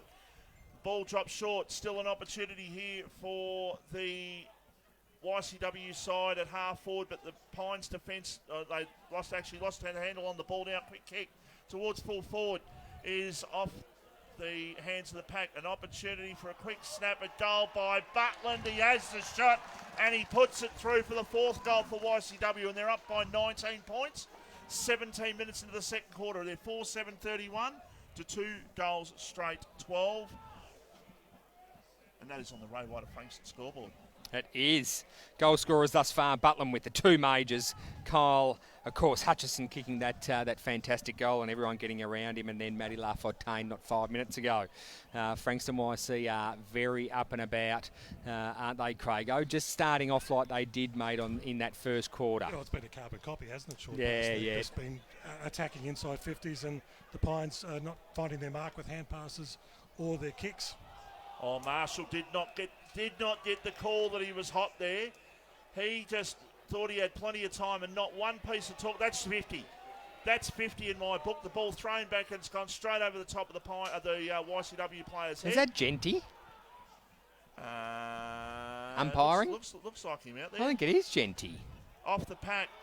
Here's an opportunity for YCW to go at goal, and it was through the agency of Kaya Deese. I'm sure DEAS is Deese, isn't it? Short pass. You're the intellectual one amongst us. Yes, Deese. The Pines defence have just got to try and hold firm here. YCW going to the right end end of your radio dial in the second quarter, and they're up by 19 points here in the match of the day. Taking the ball out of the ruck contest. Diaz? And a quick kick. It could be. No. I'll go with Deese, and then we'll. I'm sure we'll get told if it's any different. Ball over the line. Good crowd in attendance this evening. It's a cool evening, but it's an evening to savour. And we had the MP up here, Peter Credlin, and she's a superstar. Peter Murphy. Peter Credlin. Peter, where did I get Peter Credlin from? Peter Murphy. Sorry, Pete, if you're listening. No, she is. I genuinely do apologise. She is a superstar.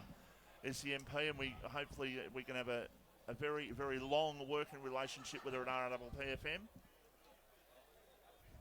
The voice of Peninsula football. That we are. Just a reminder too, Frankston are playing Essendon in the VFL tonight as well. So. Yeah, and I actually did see the score up there before. Essendon are up by 28 points at half-time in that game. Frankston's last game before they play next Friday night here in round 1 against Coburg, who they beat here last Friday night on Good Friday. That makes sense? VFL starting a little bit later, Vossi. Yeah, obviously they've had the sort of issues. So this is round 1? Yeah, 22 sides. There's 6 interstate sides. It's obviously you got to try and sort of work out a COVID-free fixture if you can. And that's why it's starting a little bit late. Well, round good, 1 here next Friday night. Good positive news for those sort of competitions today with basically the federal government agreeing with the states there'll be no border lockdowns and states will manage any outbreaks individually, which is great news for competitions like the VFL competition and others. Pines defence under siege. Just got to try and hold on here at the moment. They just got to get to half-time. They can't let this lead blow out any further. It's already at 20 points, and 12 shots to 2 indicates that YCW should be further in front. Yeah, you're right, Vossi. The scoreboard isn't helping out at all.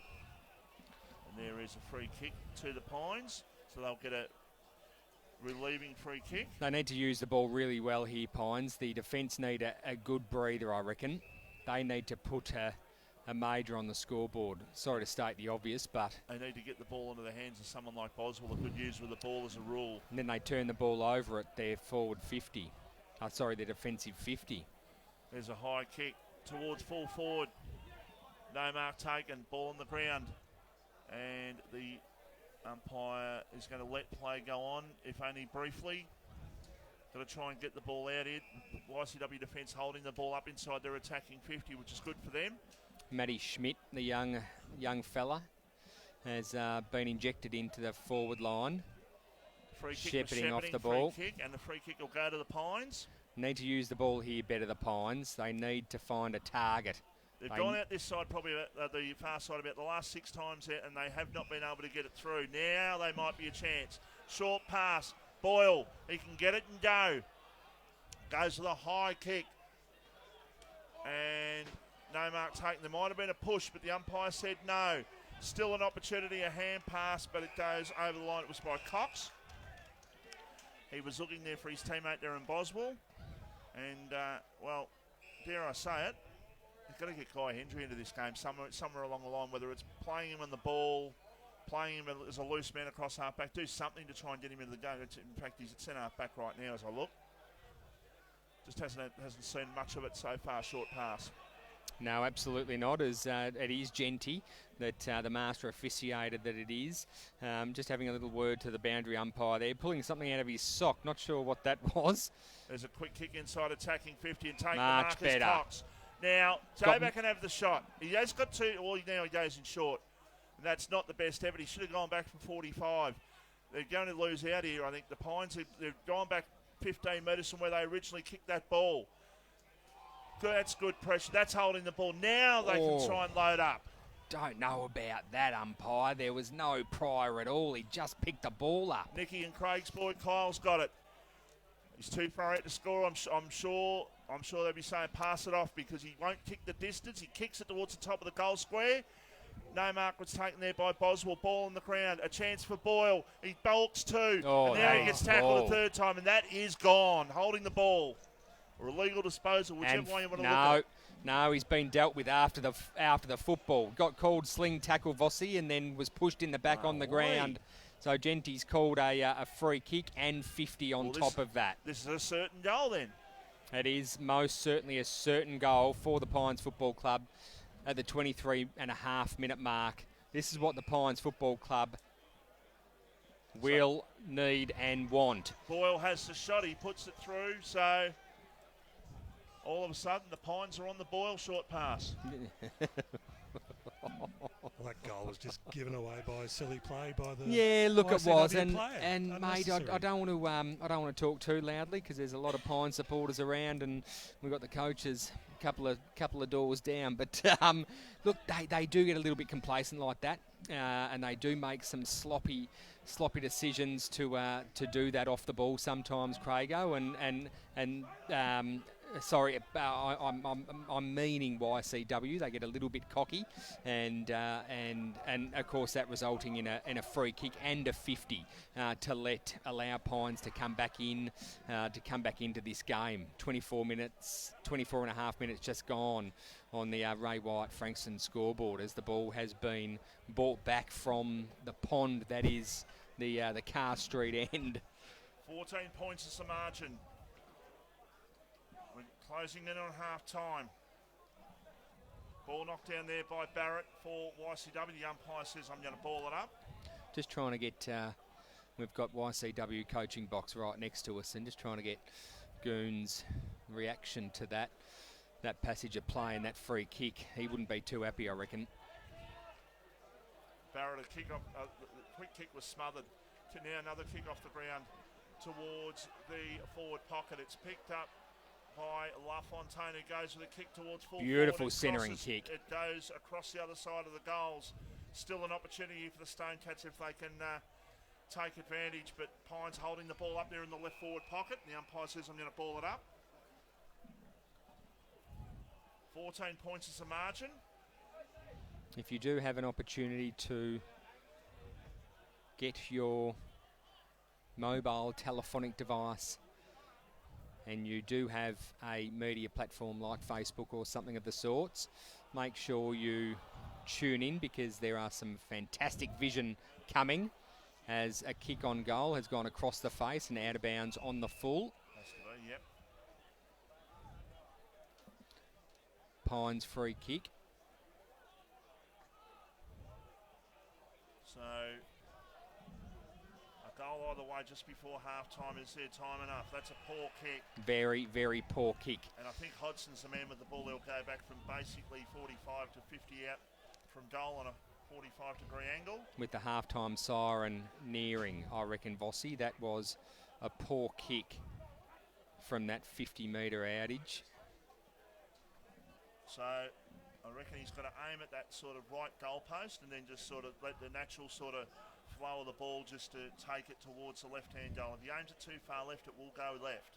Byron Barry off for a well-deserved rest. Riley Hodgson has the shot. He aims it at the right post and it just didn't quite connect as well as what he wanted there. Need to start off a little bit left, I think, Vossi. Just there must be a slight breeze out there because that ball did move a little bit right. 4-9-33, plays three straight 18. We've played 27 minutes in the second quarter. We're live here thanks to TV Magic and we're streaming right around Australia. Who knows, we might even be around the world. We're certainly live in Rockingham, WA as well. So a quick kick there towards full forward off the pack. A quick kick at goal is a goal. And just trying to pick up the player who put that one through right from the top of the goal square, and we're just going to pick it up in just a second. And it is the man with the, it's the man with the short haircut. There's not too many of them. 24. And that is, of course, Troutbeck, a debutant, and that's why they all got around him, Vossi. Troutbeck, of course, playing in the forward line. YCW very, very happy to have him on board. And that's a pretty good goal to get just before half-time, because obviously Pines had kicked the last goal. Now the margin back out to 4 goals once again. As the umpire throws the ball up, it is knocked down by Schmidt for YCW. A quick kick towards half-forward. Pack of players go up. Pines have got the numbers at the fall. Boyle's got it. He's just got to get it to boot. Hendry's got it. A hand pass. Hospital one. Ends up being not too effective at all. Still an opportunity. A quick kick by Mazarek on his non-preferred right foot. Now he applies the tackle. The pressure's applied and the umpire says, my ball. Things are looking a little bit dangerous for the Pythons at the moment, Vossi. They need just to slow down the play here. I don't think the siren's too far away.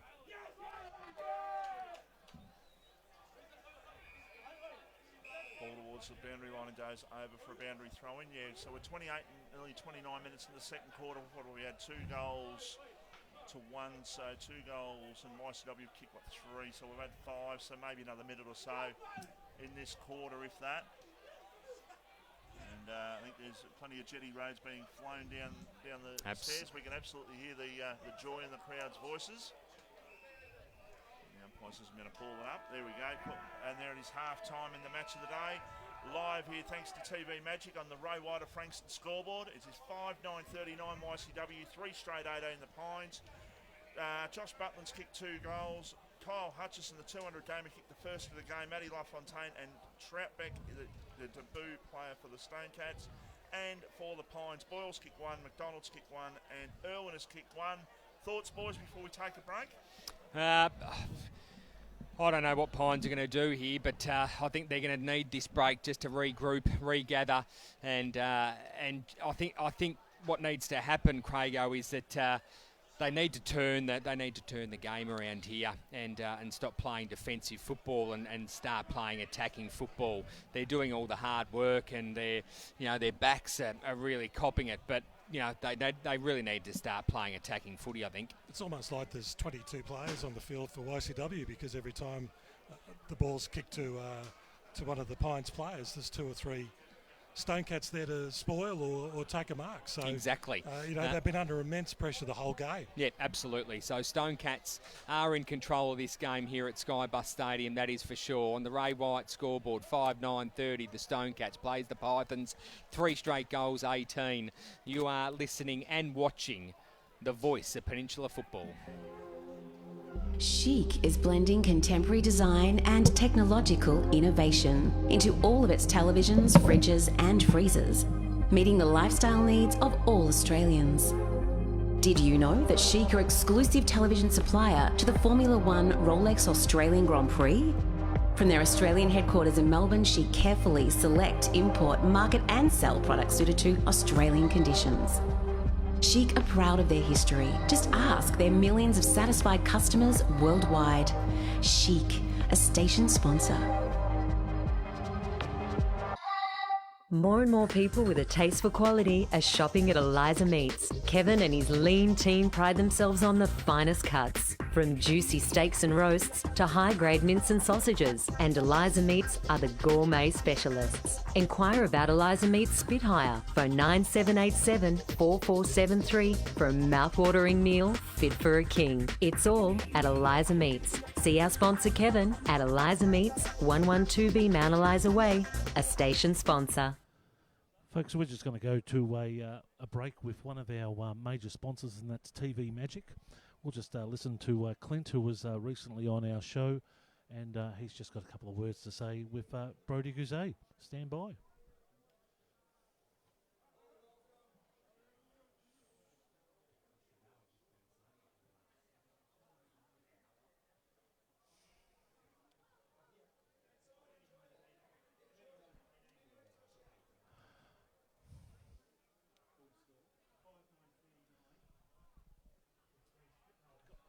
I'm on here.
community and family. And he's brought his. Now, you've got a franchise that's in what used to be known as the audio-visual space. It's now Whiteheart. Multimedia has what's the business called? All to do with the audio-visual. TV Magic.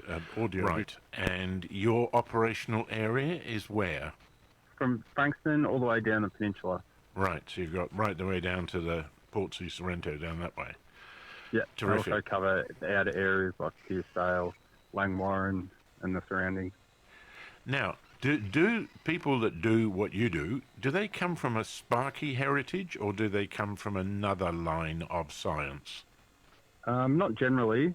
A lot of the techs these days just specialise in the audio-visual work. Right. Myself, I've been a qualified electrician for 18 years, did my apprenticeship straight out of school, and up until probably, I think it's about 2 years ago, I was doing construction and decided to make the move.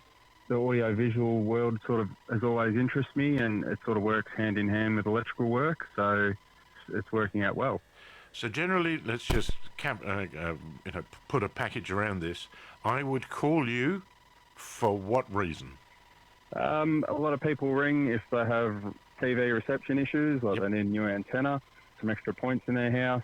A lot of people working from home these days are wanting more data points or internet points in their home. Also wall mounting TVs, home theatre setups, and then just your general electrical work. Do a lot of new installations, maintenance, stuff like that. Everything from power, downlights, switchboard upgrades, everything like that. No job's too big or too small. So if I wanted to turn my house, this is at the highest end, into a smart house, you could do that for me? Yeah, certainly. That's really taking off at the moment, and people always get a lot of phone calls, people asking a lot of questions about it. So, yeah, it's something that I can definitely help you out with. Terrific. Well, that's I think is a huge future. Now, one of the things that you've also talked to me about is that you saw on the horizon coming up during the course of COVID, and you see this as a very real opportunity. You've referred to it as the Zoom room, which is really a change of a study into a place where you can work and communicate. Could you tell us a bit about that? Yeah, that's correct. So a lot of people, as obviously with COVID and working from home, have decided to sort of make a home office. Yep. I know a lot of people do Zoom meetings, which is, very popular these days since COVID's come in. So I know I've spoken to quite a few people. They can be quite frustrating sometimes if, with the sound quality and the lighting quality. So it's quite simple just to turn your everyday study or office space into a bit of a Zoom room. We can, specialist lighting, create better sound for the person on the other end of your meeting. Well, I think that's a stroke of genius to recognise the opportunity, and for no other reason, to get you. If I've got a perfectly good TV and I've got all that sort of stuff, but if I can get you in and say, look, can you make me a better home office presence, I think is wonderful. My friend, we're going to be talking to you on a regular basis on RPP in the normal radio shows that we have. And during the course of that time, we're going to be unbundling all the different issues to do with audio, visual and multimedia at home. But in the meantime, thank you on behalf of the football community for becoming a major sponsor. Thank you on behalf of RPP of being a sponsor for community radio. And we very much hope that the relationship and the friendship that we'll form together between you and the footy world, and we hope that they will give you the support in the same way that you have given it to them. And we look forward to a terrific winter working together. No worries, and likewise. And I'll look forward to getting involved in the local footy. All right, buddy. Take care now. Bye. Thank you. Bye. And welcome back to the beautiful floodlit Skybar Stadium here in Frankston. It's RPPFM's coverage of the game between Frankston YCW and the Pines, and halftime score YCW 5-9-39 and the Pines 3 straight 18. Weather magnificent, and Vossi not even slippery. I thought it might be a little bit slippery out there for the players, but so far the players seem to be handling the beautiful conditions very well. Yeah, no, it doesn't seem to be too many players with the wrong boots on or anything like that out there. That's for sure. It's just I think both sides will admit certainly Pines haven't been fluent with the ball. YCW probably could be further in front, and they probably I think they maybe should be at least another 2 or 3 goals up. But as it is, just that little game happening over at Adelaide Oval. Port Adelaide are up by 2 points in the second quarter. And here at, of course, we're going to get the VFL score for you as well with Frankston playing Essendon. I think Essendon were in front the last we heard there. But yeah, look, it's been the mirror of the first quarter was the second quarter action. YCW just seemed to have all the attacking play, and the Pines are on the back foot. Yeah, look, Pines have been playing catch-up, that's for sure, though. They're allowing sort of YCW to get the territory advantage in the early part, and they get a goal, and then all of a sudden Pines are playing catch-up. Pines have just got to get on the front foot here, take a few chances, and I'll use an example here. Jacob Balls the ball in this second quarter. 2 or 3 times he had the ball, and he could have gone straight down the line with a kick, and it's just stopping and starting, and they're just not confident in that extra position to try and get that sort of one-on-one or the 2-on-2 advantage inside, or not, 2-on-2 contest inside attacking 50. They've just got to be more decisive. They've got to get the ball. They've got to use the ball quicker, and they've just got to run, and they've got to cut into this lead by 3/4 time, because if they're this far down at 3/4 time, then YCW will hold on. They've got to get in and try and cut this lead maybe in half by 3/4 time. So margin is 21 points as we've got still the crowd out having a kick on the ground, and isn't it fantastic to see so many people enjoying themselves here this evening? And we've got a big footy show on tomorrow, so we'll be keeping you abreast of what happened here tonight, and we'll talk about all the stuff that's happening in round 2 of Division 2 and the one and only game remaining in Division 1 of local football, and that is the Bombers versus Mount Eliza. They're the only 2 sides that haven't kicked off on the peninsula so far. They do it tomorrow. I'm sure they're counting down the hours. I don't reckon they'll be out in the Fizz tonight, either the Mount Eliza or the Frankston boys tonight, or maybe the under-19s might be. Who knows? But we're not going to condone that. That's for sure. But they'll be counting down the hours until they can get out there and play tomorrow. The Bombers and the Red Leagues boys. I think that's going to be a very, very good game of football, as you said off the top, Vossi. I think you're going to go and watch that game, aren't you, for a little while? I think I'll get there for most of the afternoon. In fact, tomorrow. Yeah, I'm looking forward to it. Very good. I was going to go down and watch some of the Ryan Devon Meadows game down at RJ Rowley Reserve. It's starting at 5 o'clock. I think it's going to be a jam-packed event tomorrow. Your little pass to get in. Oh, mate, they open the gates and they just usher me in. And it's a Harley Davidson. Did you drive your Harley Davidson? No, I know it's the weather. I don't know about. Chilly, a bit chilly on the bike tonight. No, it would be, Craigo, but I don't want to get, mate. Easter Monday, I'll set the scene. Had a shocking morning. Tried to take the boys for a walk. So when I say boys, I've got a little dog, and then we've got a bloody Great Dane, a 7-month-old Great Dane. And to say he's not quite lead trained yet is a little bit of an understatement. And he's 49. Like radio cow, 49 kilos. He's 7 months. He's 49 kilos. He's 7 months old, Boston. He weighs 49 kilos. Anyway, long story long. What do you feed him? So he anything has, he wants. He has 2 kilos. maybe a leg off each of your children, maybe, or something. He has about 2 kilos of food a day. So that's a mix of wet food. But I'm happy to. I'll put a podcast up for all you Great Dane owners, because it's quite an experience. Anyway, that's not the point of the story. The point of the story is that the morning was a flippin' disaster. So I thought, bugger it, I'm going to go into my shed and I polish the Harley for 6.5 hours.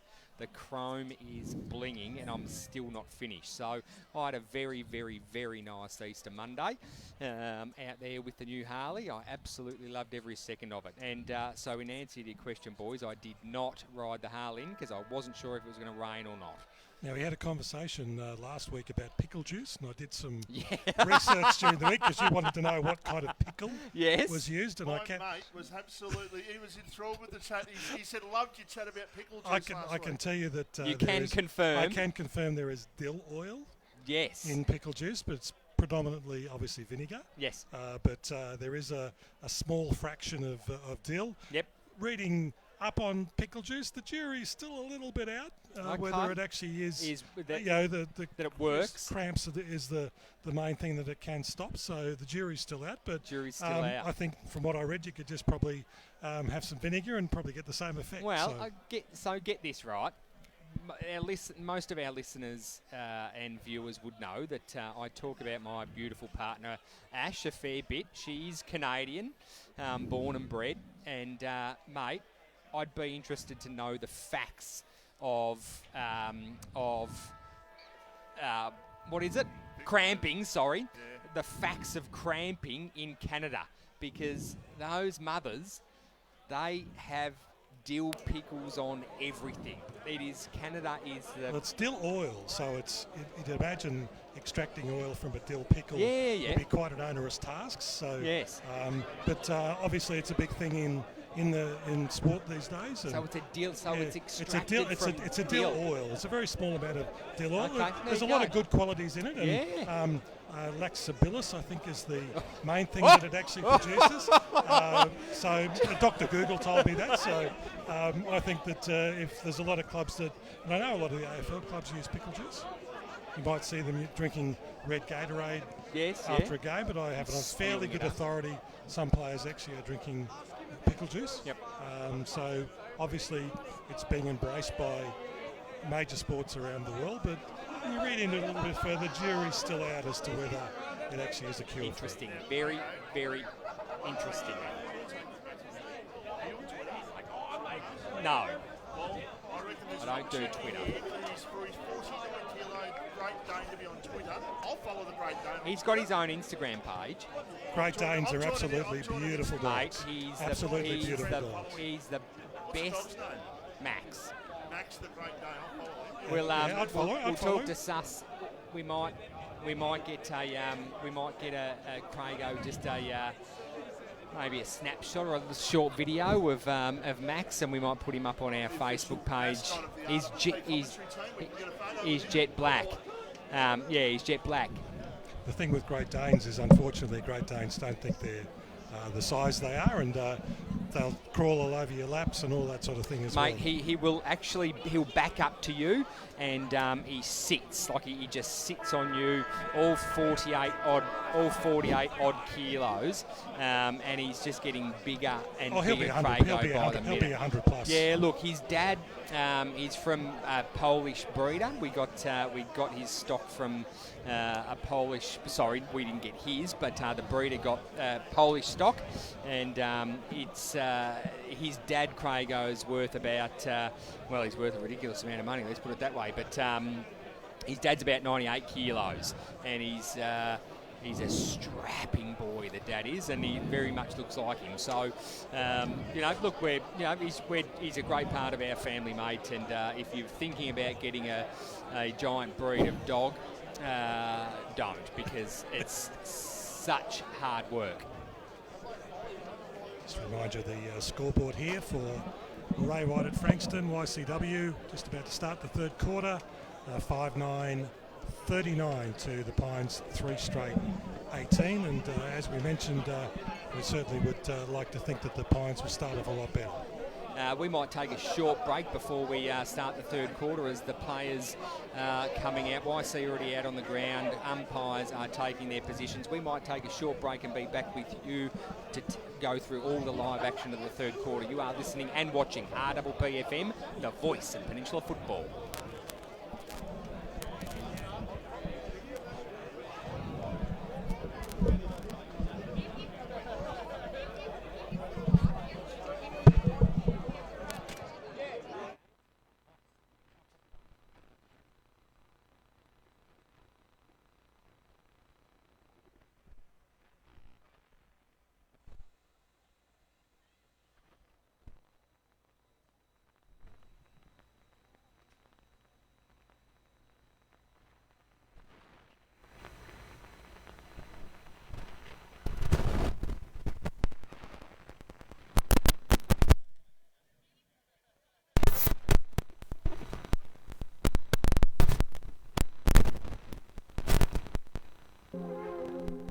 Chic is blending contemporary design and technological innovation into all of its televisions, fridges and freezers, meeting the lifestyle needs of all Australians. Did you know that Chic are exclusive television supplier to the Formula One Rolex Australian Grand Prix? From their Australian headquarters in Melbourne, Chic carefully select, import, market and sell products suited to Australian conditions. Chic are proud of their history. Just ask their millions of satisfied customers worldwide. Chic, a station sponsor.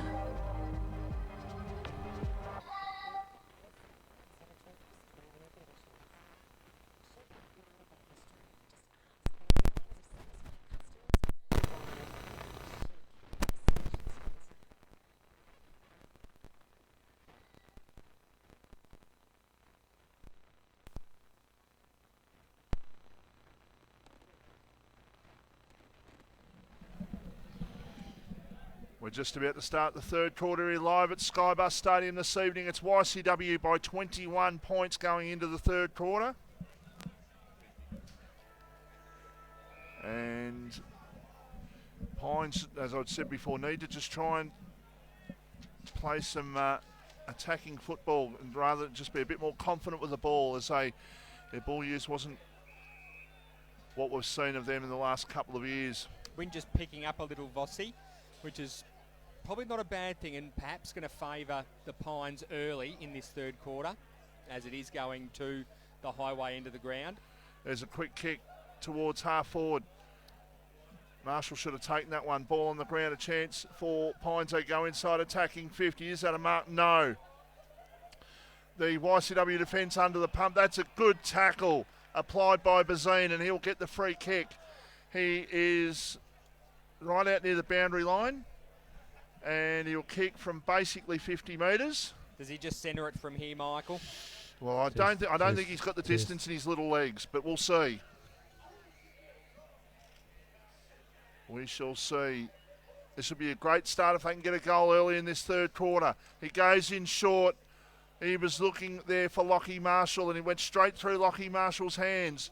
The ball about 10 metres out now from the Pines goal and a ball up to take place. Vossi, just Pines looking a little bit scrappy with their skills at stoppages at the moment. With the ball, they're getting the ball out and just dropping some easy chest marks and just making it look a little bit harder than what it actually needs to be as the ball's rushed through for a behind, I'm sorry. Well, this is Pines' first behind, so this is the first opportunity for them to set up from a defensive kick in for the Stone Cats. Now, the Stone Cats come out towards the broadcast side of the ground. That's out of bounds on the full, and that is an absolute shank, that one. So the umpire just telling where the mark is, and Nick Boswell will go back and try and set things up from about 65 metres. He goes in short. He's looking there for a teammate, but that is a mark, and it's been taken there on this occasion by the player in Goonan, who goes across the face of goal, and they're looking to try and clear here the YCW side. They're under the pump a little bit early with Pines doing all the attacking in the first 2.5 minutes of play. A kick out towards half back and getting towards the line there, but that is holding the ball against Lambert. And the free kick is going to go here to the Pines once again. It's going to go to Nick Boswell, who just sells the candy. He goes high with a kick towards the right forward pocket. Going up for a big mark, I think was Marshall at the back. And he couldn't quite take it, and the umpire says throw it back into play. The golden fist, Craigo, just a huge pack fly with that high kick from Boswell. But what a great start from the Pines in this third quarter. They're right on it, aren't they? Absolutely. They had to come out hot, and they've definitely done that. They just need to get a goal out of this. There's a snap. That's a goal. That is a goal. That is a goal, and it's been put through by McDonald. It's his second goal. And that is an ideal start. That's what they needed, just to get a little bit more fluency of their play. They've kept the ball in there. The ball's come out a couple of times. They've brought it straight back in. And all of a sudden, the margin is back to 14 points here at Skybus. Very, very exciting times for the Pines Football Club as they kick the first for the third term. Geez, that's the start they would have wanted, Craigo. Oh, it certainly is. And whatever was said at half-time, has had the desired effect on the Pines players. Yeah, look, we said it during the half-time break that, didn't we, Craig? That definitely Paddy Swain had to go in and tell them what for, and I think he's done that. They've started well. So Doonan lost control in the centre of the ground. He went to pick it up but had it and didn't get rid of it, and so now the Pines will go back forward and they go towards half forward. Just trying to hold the ball up there as Ludwig. He overran it. Now an opportunity here for Lambert for the Stone Cats. He goes with a high kick towards half forward. One-on-one contest. Well done by the player in Thomas here to get the ball down. They're under the pump. Hodson, a hand pass over the top. This will be an easy goal to LaFontaine. He's kicked his second. The little Bailey Smith wannabe down there is Matty LaFontaine, and that is a goal. So the margin back out to 20 points here at Skybus. You're listening and watching RWP, the Voice of Peninsula Football. We are the Batteryologists, with an extensive Australian-made range where everyday people with a passion for all things batteries. And helping our customers by providing battery solutions no matter how big or small across the Morning Peninsula is our goal. Can't come to us? We'll come to you. Absolutely poor work there by Pines defence there, Craigo. Just letting Matty LaFontaine just drop off at the back. That's a player you don't want to have that happen to, because he's gonna hurt you every day of the week.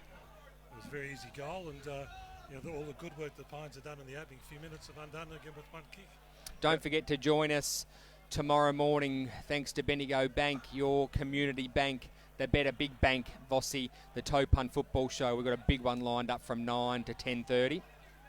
Yes, and there was some volatility on the show, no doubt, tomorrow too. Yes, what have you got brewing? I know you don't like to divulge any information. I really can't, because if I do, then you get whiff of it. Then I've got to try and keep it under wraps. You got to build it. Build it to a crescendo, short pass. We know what a juggernaut that volatile segment is. Yes, we do. As the ball goes. Deliberate free kick. Oh, haven't seen that tonight. I was going to say that could have been deliberate, and the umpire saw it exactly the same way we did. I 100% agree with what Prago just said there. That was a free kick to Ludwig, and he'll go back from just outside 50 and have the shot. Margin is 20 points. And I know our cameraman's keeping great control of the camera. Lucky Phil. You can smell those jam donuts downstairs. He wishes he can get his hands on about 4 right now. That's a good mark. It has in been the goal square, and that is going to be a certain goal. Plucked by Bo Hendry. Guy. Jeez. They should have just named him the same. As he goes back, runs through and just slots that through for a major. 6:9:45 plays. And the scoreboard's gone. 5-1-31. 5-1-31. Thank you, Michael. On the Telstra. How are you? On the Ray White. Sorry. On the Ray White of Frankston scoreboard. Yeah, forget that other word. It's a naughty word. We don't want to know about that. The Ray White of Frankston scoreboard. Those jam donuts are very strong. I can smell them. Well, it's it was roast pumpkin in the first 2 quarters, and now we're getting the jam donuts ordering up from downstairs. What are they selling down there, Craigo? If you can smell roast pumpkin, are they making like a Mediterranean pizza on the wood fire? Go down and find out. We're live here on Friday Night Football thanks to TV Magic. TV Magic. And of course, at the end of the game, we'll be giving out that massive tray of meat from our great sponsor, Eliza Meats, as well. Ball hand passed over the top by Berringer, and now an opportunity for YCW to go forward towards the goal square. Picking the ball up, LaFontaine. He just did that too easy. He snaps it dull and he puts through his third. They've got all the answers here, the Stone Cats at the moment. 7-9-51 plays 5-1-31 on the Ray White of Frankston scoreboard. You are listening and watching the Voice of Peninsula Football.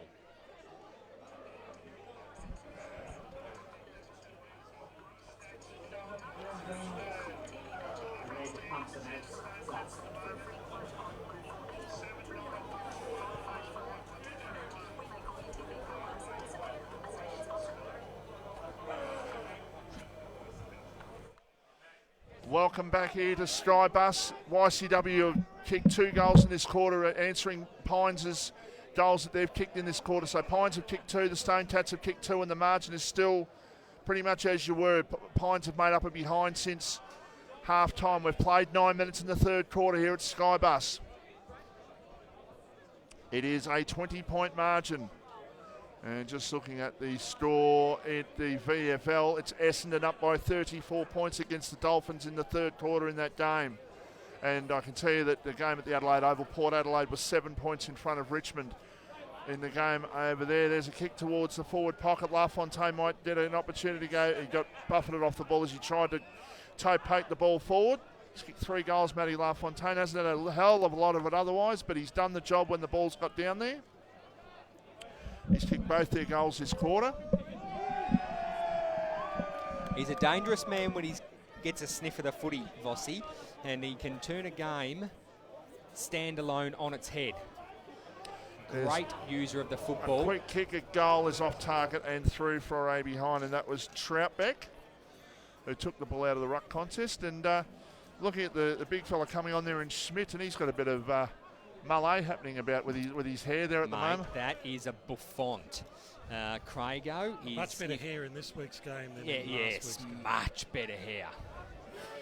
Long kick out towards the big fella in Schmidt, couldn't take the mark. Players dive in. The umpire says, I'm going to ball it up. Centre half forward here for the Frankston YCW Stone Cats. They lead by 21 points. Do you have TV?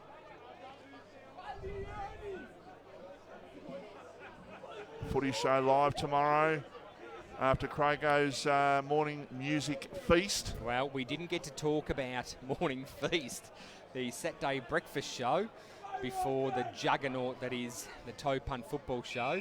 I want to talk to you, Craigo, as a free kick has been pulled out for a push in the back going to Boswell from Pines. And don't forget the locker room at 10:30 either. Locker room at 10:30, of course. Everything sport. Hosted by myself tomorrow. Oh, look out. Operating the panel.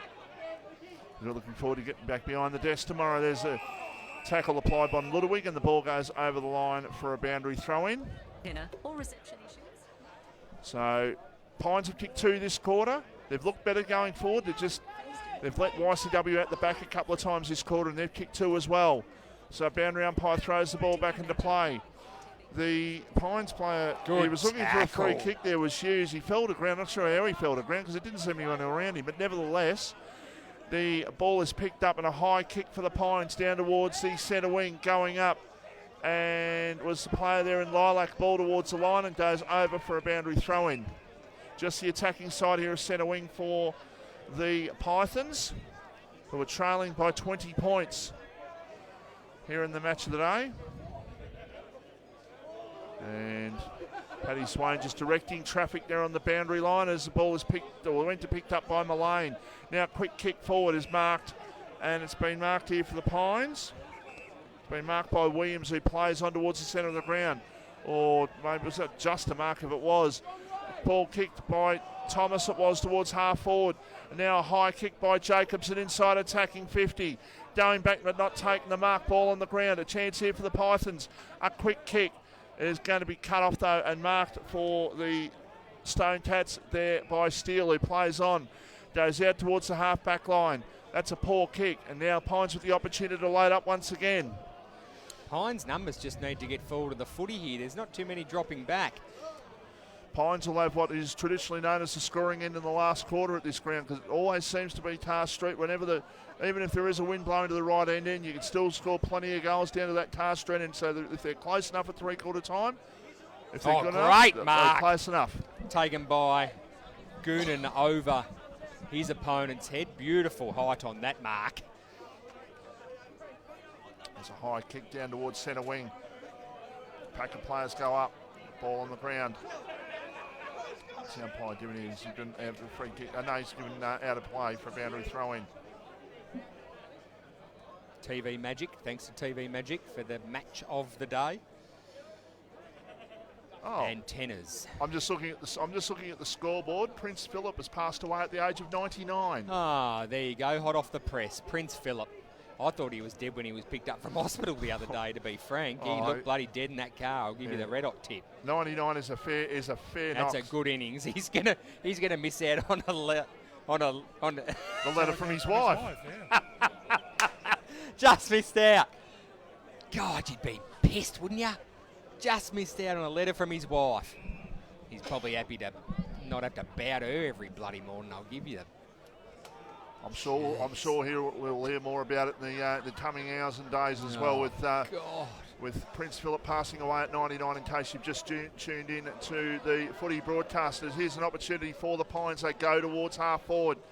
Ball knocked away. A chance there for Bazine. He tried to make the tackle, but he didn't quite affect it. Hand pass by Barrett, and now quick kick towards the centre of the ground. It was a low spiral sort of a kick, and it just went straight past the player there in Marshall. Lockie Marshall hasn't had the cleanest hands tonight, that's for sure.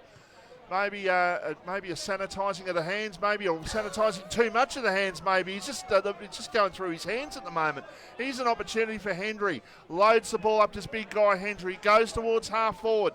Knocked away there by Wallace out towards the boundary line and goes over for a boundary throw-in. So the margin is 21 points. So the next goal is crucial if you're a Pines supporter. And in the VFL, it's Essendon up by 28 points at three-quarter time against Frankston. Can Frankston somehow pull it out of the bag and make it 4 from 4 in the pre-season? Their first game next Friday night, and RPP will be here. Yes, it will be, covering the game, which is fantastic. RPP is everything local sport because it's where MPNFL and VFL are made. It's where it happens, that's for sure. It's the only place where they can hear you and I and Crago. Short pass. Vossi, if you don't bank with Bendigo Bank, you're a bloody idiot. You're a flog. Because Bendigo Bank, what they do for the community and community sport is exceptional. The money they pour into social clubs. Another fantastic sponsor of RPP. Oh, don't you just love them? The only bank that gives back. Something interesting I found out during the week, none of our big four banks are owned by Australians anymore. They're all internationally owned. Was it interesting? That makes it even... Well, it makes it even more annoying, doesn't it? It does. That was an interesting tackle because Xavier Donaldson seemed to pin the left arm of the YCW opponent there, just making sure that he couldn't get rid of the ball. Now an opportunity, a kick towards Cox at centre half forward. Going back and not quite being able to get to the contest now. An opportunity for the Stone Cats to clear, and they do towards the centre of the ground. It's picked up by Hodson. A quick kick towards half forward. It needed to be marked there. It wasn't. Now they're in trouble. Elwyn couldn't lay a hand on Barrett. Kick to full forward. They're going to get another goal here. Oh, yeah. Yep. All's well that ends well. A goal has been kicked there by Troutbeck. So that's a 26-point lead, 27-point lead. You're listening and watching RPP, the voice of Peninsula football.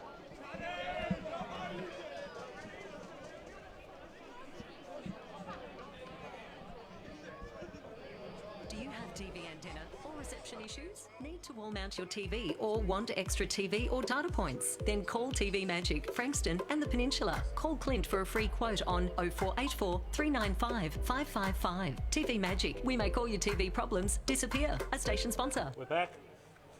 Back at the Skybus Stadium. It's 8:10:58 to YCW Pines 5-1-31, 17 minutes into the third quarter for Ray White at Frankston. Right on, Craig. Troutbeck with his second for the game.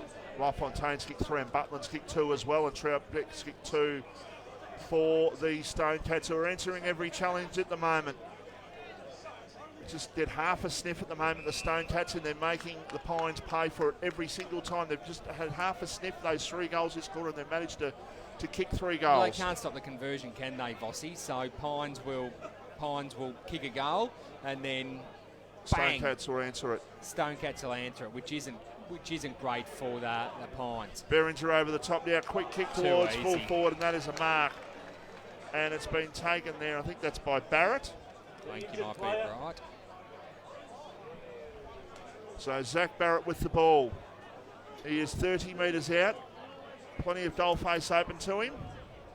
Let's hope this kick is better than the one in the first quarter. Yeah, he just absolutely shanked that, didn't he?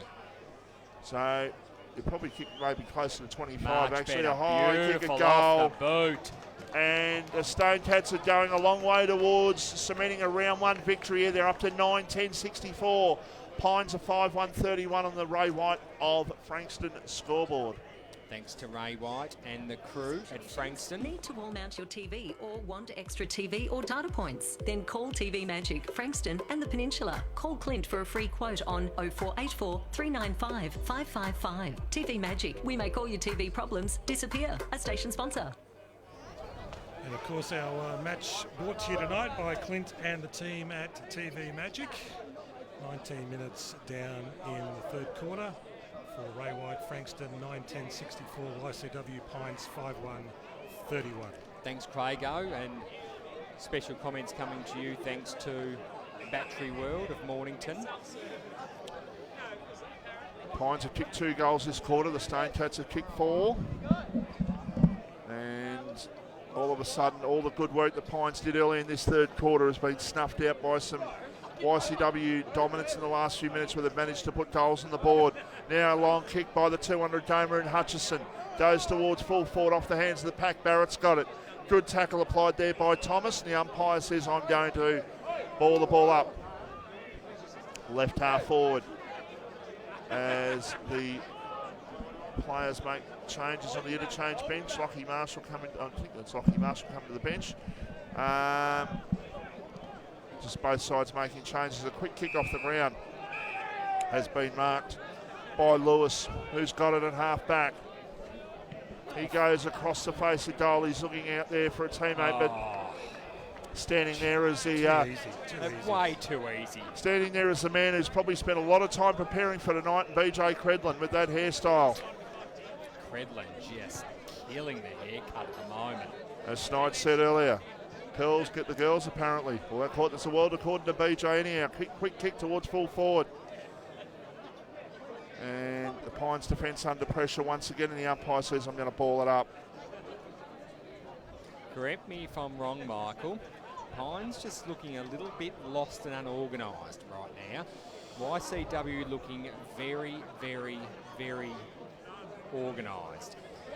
Yeah, look, like I said, they've created a bit of opportunity there, and they kicked 3 goals out of very minimal opportunity out of their 4 in this quarter, and the one that they sort of set up there to Barrett before was a pinpoint pass, but they've got all the answers basically. There just doesn't seem to be much talk out there for the Pythons. To put it simply, they're in contests. There's leads of 2 to 3 people, and they don't know who's going to mark the ball, and it's just a little bit unorganised, I feel. The scoreboard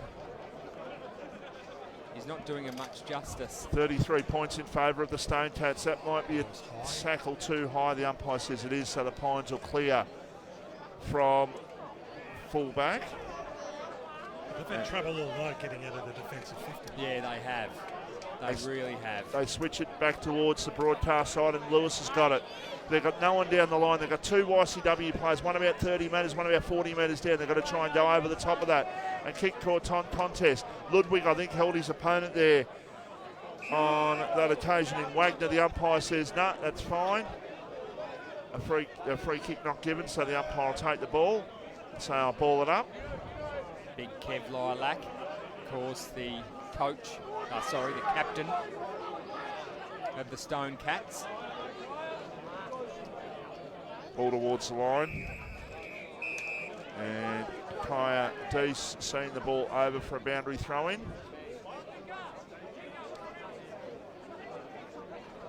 So a big crowd in attendance tonight for Friday night. They're enjoying proceedings under the lights. A few bevies, nice hot pie at the football. What better way to spend a Friday night? LaFontaine beats off his opponent. He snaps at goal, but he's missed. You know he's going to do something good with the footy every time he gets it. Admittingly, that just went through for a minor score. He wouldn't have had too many touches of the ball. Every time he gets it. I think he's kicked 3 goals, 1, and probably only had about 6 touches of the ball, to be perfectly honest. Hasn't had a lot of it. As the kick goes out towards half back, it's picked up by Goonan. A quick kick towards that man again, full forward, but the defence for the Pines went out through Thomas. He kicks out towards half back. A 2-on-1 contest. They get the ball down. Now they're fighting each other, Goonan and Mullane. Ball falls free. The umpire says that's holding the ball. Was there prior there, I wonder? Tough call in my view. Tough call. Oh, look, it's a tough call if you're watching AFL, but what the umpires are doing tonight is they're giving it to the players. Wallace goes to centre half forward. No mark taken. The YCW forwards, just like Terry, is trying to keep the ball in there at the moment.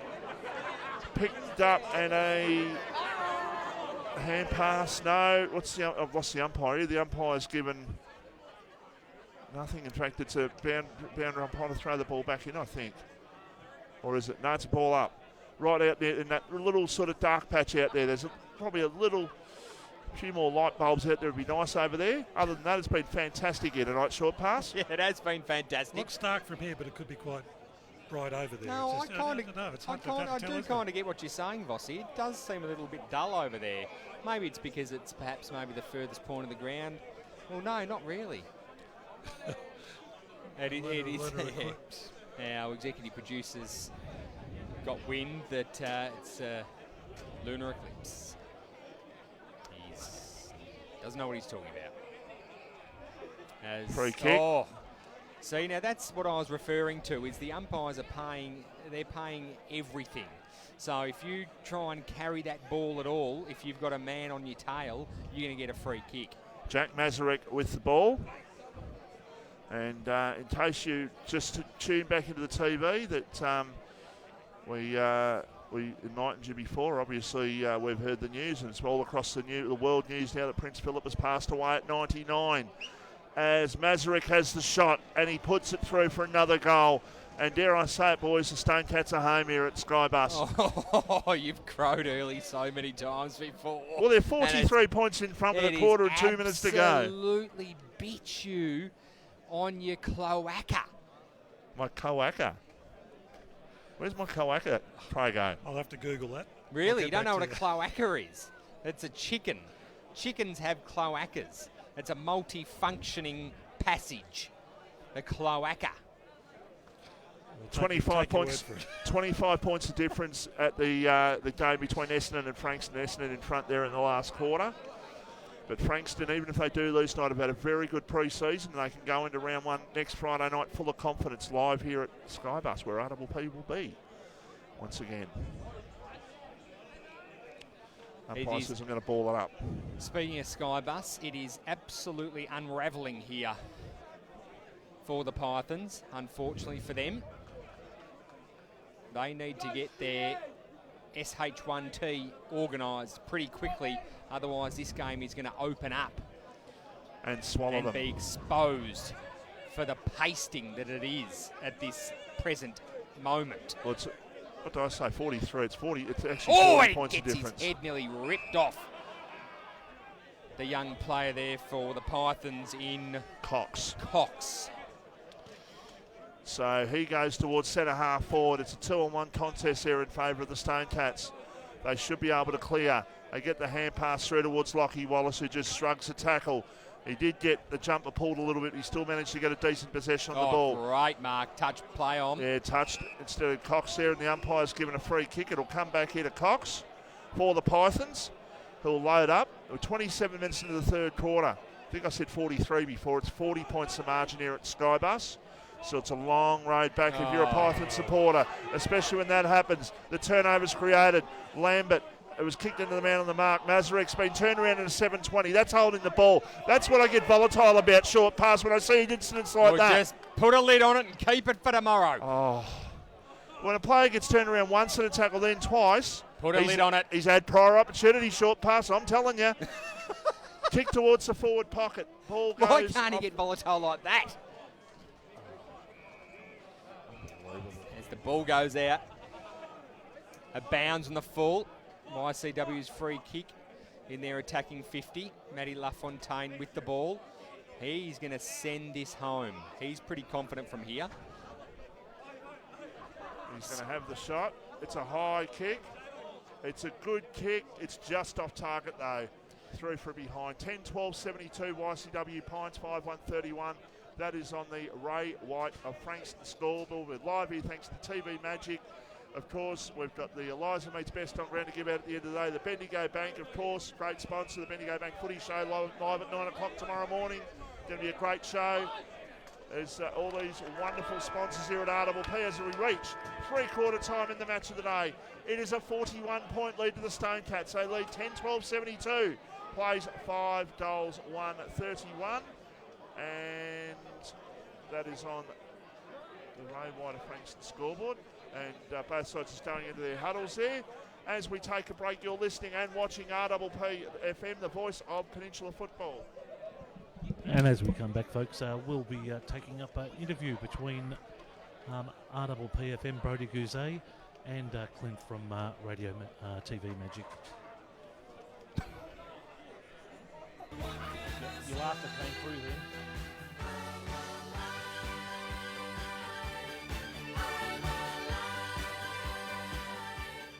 Now this is a treat because today we get to the show, we get to our footy season, and we have a brand new sponsor here at RPP, somebody who has seen how the station works with the footy, works with the local community, and he's brought his business into play in order to be able to be a part and parcel of it. His name is Clint Weigard. He has a business all to do with the audiovisual business. I'll let him tell you all about it. But first of all, Clint, welcome to RPP. We look forward to you being involved in the whole of the footy season this year. Tell us a bit about your own footy journey. Well, I've played, thanks for having me, first of all. Pleasure. I've played juniors throughout my younger days. Yep. A few years of seniors, but unfortunately was cut down with a knee injury, so gave that away and sort of just focused on work and family. Now, you've got a franchise that's in the what was used to be known as the audio-visual space. It's now all to do with multimedia. What's the business called? It's called TV Magic. Right. And your operational area is where? From Frankston all the way down the peninsula. Right. So you've got right the way down to the Portsea Sorrento down that way. Yeah. Terrific. I also cover the outer areas like Piercedale, Langwarren and the surroundings. Now, do people that do what you do they come from a Sparky heritage or do they come from another line of science? Not generally. A lot of the other techs these days just specialise in the audio-visual work. Right. Myself, I've been a qualified electrician for 18 years, did my apprenticeship straight out of school, and up until probably, I think it's about 2 years ago, I was doing construction and decided to make the move. The audio-visual world sort of has always interested me, and it sort of works hand in hand with electrical work, so it's working out well. So generally, let's just put a package around this. I would call you for what reason? A lot of people ring if they have TV reception issues, like they need a new antenna, some extra points in their house. A lot of people working from home these days are wanting more data points or internet points in their home. Also wall mounting TVs, home theatre setups, and then just your general electrical work. Do a lot of new installations, maintenance, stuff like that. Everything from power, downlights, switchboard upgrades, everything like that. No job's too big or too small. So if I wanted to turn my house, this is at the highest end, into a smart house, you could do that for me? Yeah, certainly. That's really taking off at the moment, and people always get a lot of phone calls, people asking a lot of questions about it. So, yeah, it's something that I can definitely help you out with. Terrific. Well, that's I think is a huge future. Now, one of the things that you've also talked to me about is that you saw on the horizon coming up during the course of COVID, and you see this as a very real opportunity. You've referred to it as the Zoom room, which is really a change of a study into a place where you can work and communicate. Could you tell us a bit about that? Yeah, that's correct. So a lot of people, as obviously with COVID and working from home, have decided to sort of make a home office. Yep. I know a lot of people do Zoom meetings, which is, very popular these days since COVID's come in. So I know I've spoken to quite a few people. They can be quite frustrating sometimes if, with the sound quality and the lighting quality. So it's quite simple just to turn your everyday study or office space into a bit of a Zoom room. We can, specialist lighting, create better sound for the person on the other end of your meeting. Well, I think that's a stroke of genius to recognise the opportunity, and for if for no other reason, to get you. If I've got a perfectly good TV and I've got all that sort of stuff, but if I can get you in and say, look, can you make me a better home office presence, I think is wonderful. My friend, we're going to be talking to you on a regular basis on RPP in the normal radio shows that we have. And during the course of that time, we're going to be unbundling all the different issues to do with audio, visual and multimedia at home. But in the meantime, thank you on behalf of the football community for becoming a major sponsor. Thank you on behalf of RPP of being a sponsor for community radio. And we very much hope that the relationship and the friendship that we'll form together between you and the footy world, and we hope that they will give you the support in the same way that you have given it to them. And we look forward to a terrific winter working together. No worries, and likewise. And I'll look forward to getting involved in the local footy. All right, buddy. Take care now. Bye. Thank you. Bye. And a big thank you to Brody and also Clint from TV Magic, our match day sponsor for our game here tonight between Frankston YCW and the Pines, where the score at three-quarter time for Ray Wright at Frankston, 10-12-72, YCW, Pines 5-1-31. And we had John was down in the huddle with YCW at three-quarter time, so we'll get him up here and find out what was said. Absolutely. John's fantastic. He gets almost right next to the coach and dictates what the coach is saying, and he's able to bring us back the some of what was said, which is very, very helpful for us, isn't it, Vossi, to have John Absolutely. Boy down there doing that for us. We're very lucky to be blessed with a lot of fantastic supporters and volunteers. We're all volunteers at RPP. Can see Dave Morrison down there. Great Hawthorn man that he is. I'm sure he'll be around tomorrow watching his beloved Mount Eliza tomorrow. No one cares about your poos and wees, Michael. Oh, I should have won on Monday. We should be sitting 2-1. But you're not. And you know what? Neither are you guys. SH1T truck. Yeah, well, you're a shit truck. My boys are on the bottom of the table with zero hope of going any further this year, so at least you might have something to talk about. Up the D's, says the executive producer, Pete Susovich. AKA Nipples. Oh. Short pass, a crowd estimation for tonight? What are you pointing at? Of course, Blake McCormack, Blake the Snake. Oh, there he is. There's Matty. Matty Main just getting some waves from a few of the faithful. Blake the Snake, of course, one of the co-coaches at Long Warren Football Club, as John joins us again from down at the YCW huddle. He's like a phantom, John. He just appears. I know. It's like, Christ, there he is. He's already got a mic on. What did Goons have to say, John Boy? Oh, he's just pretty much happy with the quarter. He's hopefully he can see if he can make this maybe sort of like a 5-goal quarter and possibly, if they do what they want to do and make it a 10-goal quarter and just run away with it. Yep, and you'd expect that to happen, wouldn't you? It's the pedal has to be put down to the metal now, doesn't it, John? Yeah, it does. It's finish really them. Finish them. You got to see.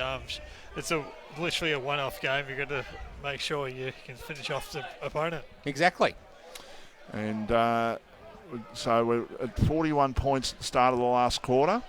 I'm going to mention something. I've just got a message, and I'll get to it when we get a break in play.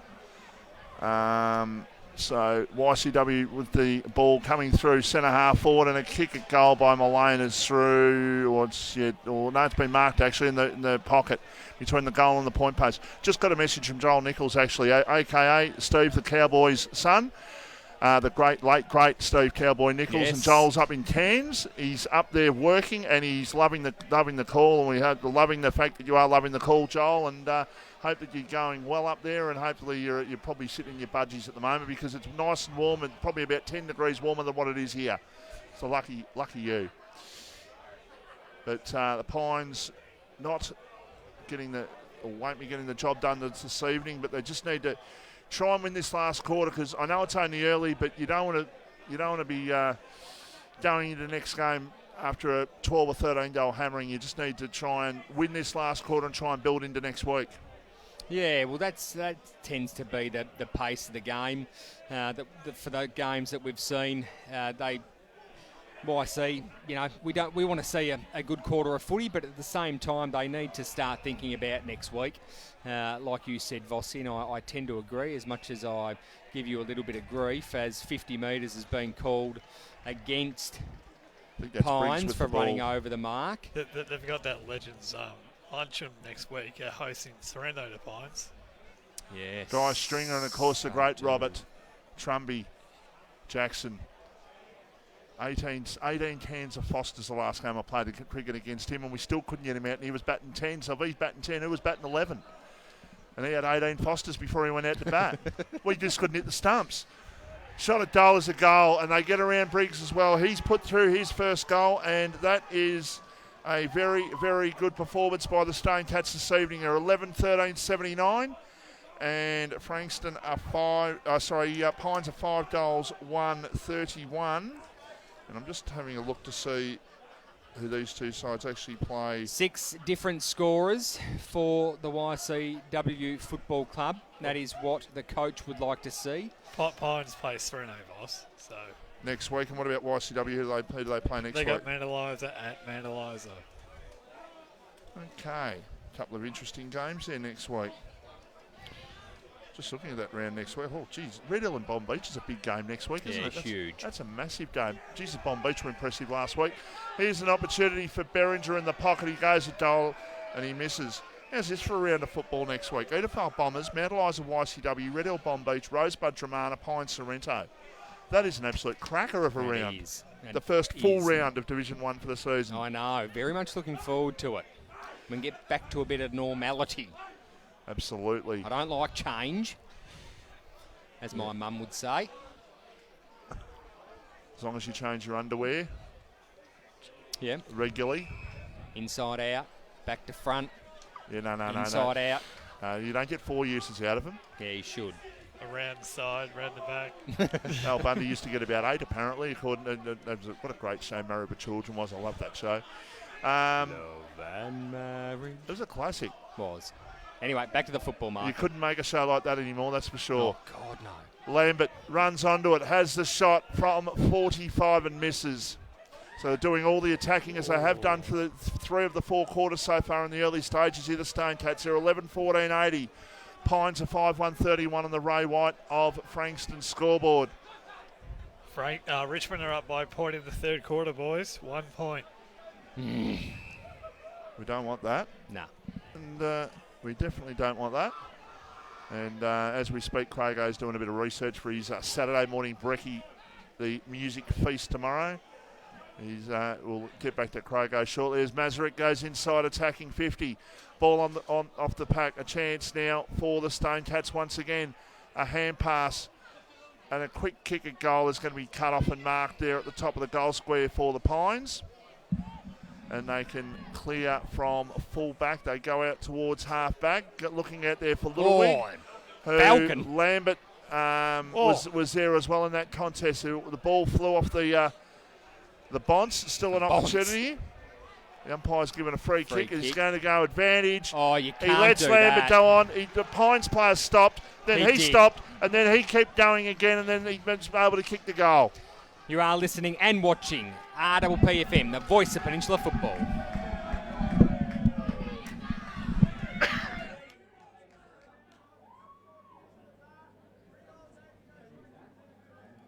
Do you have TV antenna or reception issues? Need to wall mount your TV or want...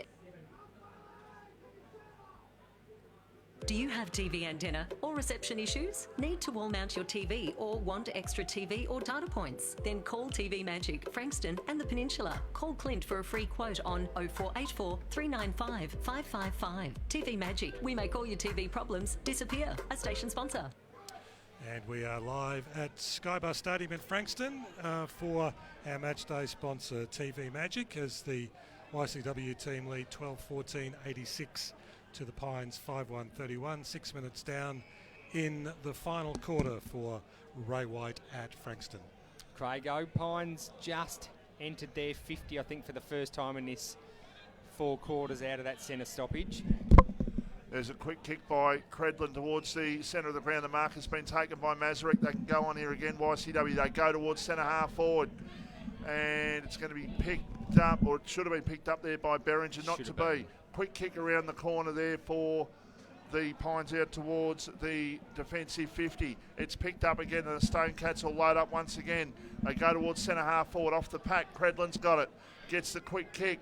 But it's only going to be marked. That wasn't 15, I wouldn't have thought. No, I wouldn't have thought that either. That would have been lucky to be 5 metres, that one. The mark was taken by Irwin, who's one of the Pines goal kickers earlier. The boys, our executive producers, just informed me we've got record numbers tuning in tonight. A number of over 30 platforms, apparently. So welcome to everybody who's joining us for this great Friday night clash here at Skybus Stadium. From as far as Cairns and WA and all points in between, short pass. Absolutely. Technology, it's a beautiful thing. Now that is good change. That is good change in the world, isn't it? It depends. 10 years ago, you wouldn't have been able to do this, would you? No, you wouldn't have been, but you wouldn't have been able to contact me 24/7 either. Just make a little note. I don't really want to know what you were getting up to, short pass. As the kick goes towards an open centre half forward area here for the Pines, it's picked up. Now that goes out. That's deliberate. That's not deliberate. It came off the side of the boot. It was to no one. Well, he kicked it to no one. You give that's deliberate in my book. No, it's not. There was no advantage to that. Oh, tell you. Well, Blacks had nothing much to do all night anyway. I think it was probably a surprise he actually had a kick. So, an opportunity here for the Pines to try and hold the ball in, but it's picked up there. And a hand pass off. Now a quick kick down the line is out of bounds on the full. So 55 points is the margin, 8.5 minutes into the last quarter. We're live here at Skybus Stadium. Live footy show tomorrow morning. Before that, the Saturday morning breakfast show with Crago, and then 10:30 in the locker room and myself, and in the middle. Short pass, keeping us all in tune and all of us in check on the juggernaut of the RPP Toe Punt Footy Show tomorrow. Yes, I'll be up slightly earlier than you boys tomorrow morning. Yes, you will be with the Saturday morning breakfast show. I'll raise you, Crago. I'll raise you. I'll be up at 5 in the morning. I'm a 4 a.m. starter every Saturday, so I like to get myself together before I get into the studio. So, poor me. Knee injury. Knee injury. Oh, someone, no, just a, looks like just a cramp. What does he need, Crago? Bit of pickle juice.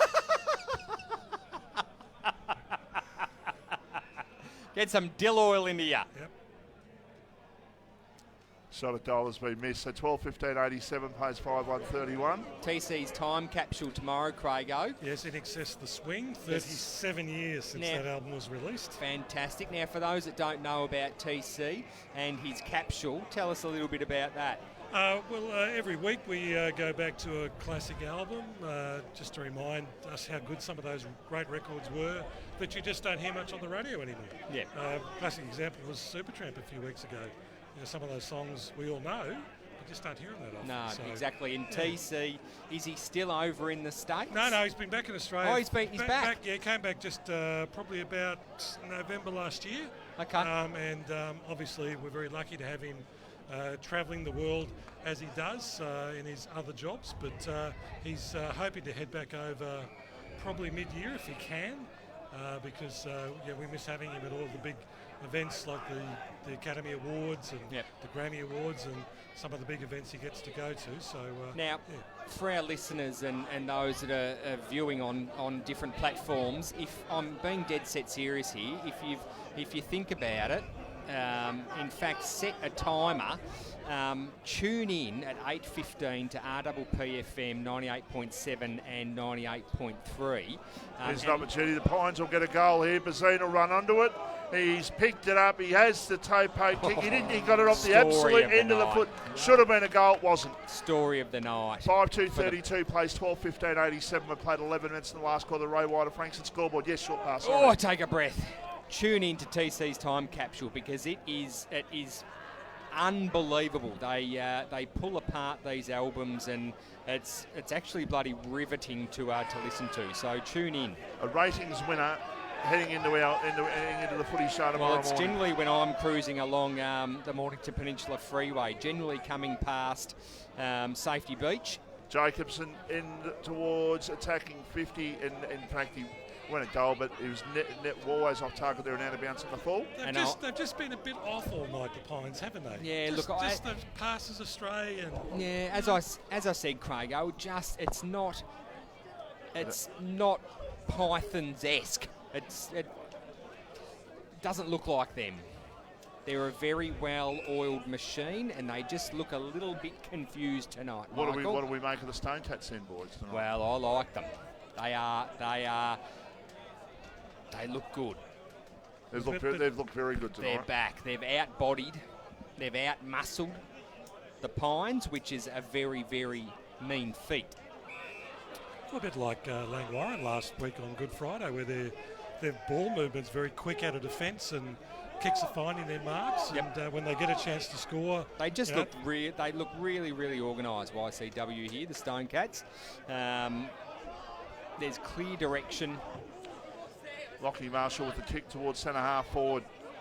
And that was easy for the defence of the Stone Cats to just knock the ball away, and Nick Boswell just sort of says, well, I'm just about stuffed. I've been running up and down all day, and I need to go to bed because I'm tired. And I reckon that first game of the year, I reckon these players will sleep well tonight. Well, I can imagine a lot of them would have done a full day's work today too before they came to absolutely, us. mate. A lot of them tradies. Yep. Don't reckon any of them will be going to beaches in Mornington or anything like that tonight, put it that way. Yeah, I don't think they would be, Vossi. It'd be like lambs to the slaughter, I would think, for them down at beaches. They'd imagine be like a. You've been there recently. You should get there short pass. Mate, no. You should see how it all works down there. Nah. Be like an injured bloody antelope and vultures just swooping around waiting for the kill. Lambert's been better in the second half, boys. He takes the mark there. He gets it off towards Hodson. Hodson gets the ball over the top, but it's away from LaFontaine. He just wrong stepped, I should say, there, and the ball went over his head and goes over for a boundary throw-in. We've played 14 minutes in the last quarter. It's a 55-point margin in favour of the Stone Cats. And I'm sure Goons and the YCW coaching staff, maybe even a few of their players might even go along and have a look at their next opponents tomorrow in Mount Eliza. Yeah, very true. We'll have Goons on, YCW coach, on the Topun Football Show tomorrow to talk about to dissect tonight's game, and he'll also be talking about just Division 1 football in general, Vossi. Yep, and finally, it's only, just over 12, about 14 hours, 15 hours before the other two sides get going tomorrow in Frankston and Mount Eliza. And they've been waiting a couple of weeks to get themselves going, and finally they will tomorrow. And football will be well and truly back with every side have played so far. There's a quick kick off the pack for the Pines towards the centre of the ground. It's been marked there by Lilac, who's got it. You never hear much from Kev until you hear him on the talking netball with the girls, Talia and all the girls as he had done in the past. So what have we got? We've got Hutchison with the ball, the 200 gamer. Wonder if they'll chair him off. You're able to do that tonight in COVID times, I wonder. Maybe they might, who knows. 7 premierships. There's 200 games. Great snap goal. And a goal, and that's been kicked by Josh Beringer. So add another goal kicker to the list. Short pass. 8 goal kickers for the Stone Cats tonight. 13-14-92 plays 5-2-32. You're watching and listening to RPP, the voice of Peninsula football.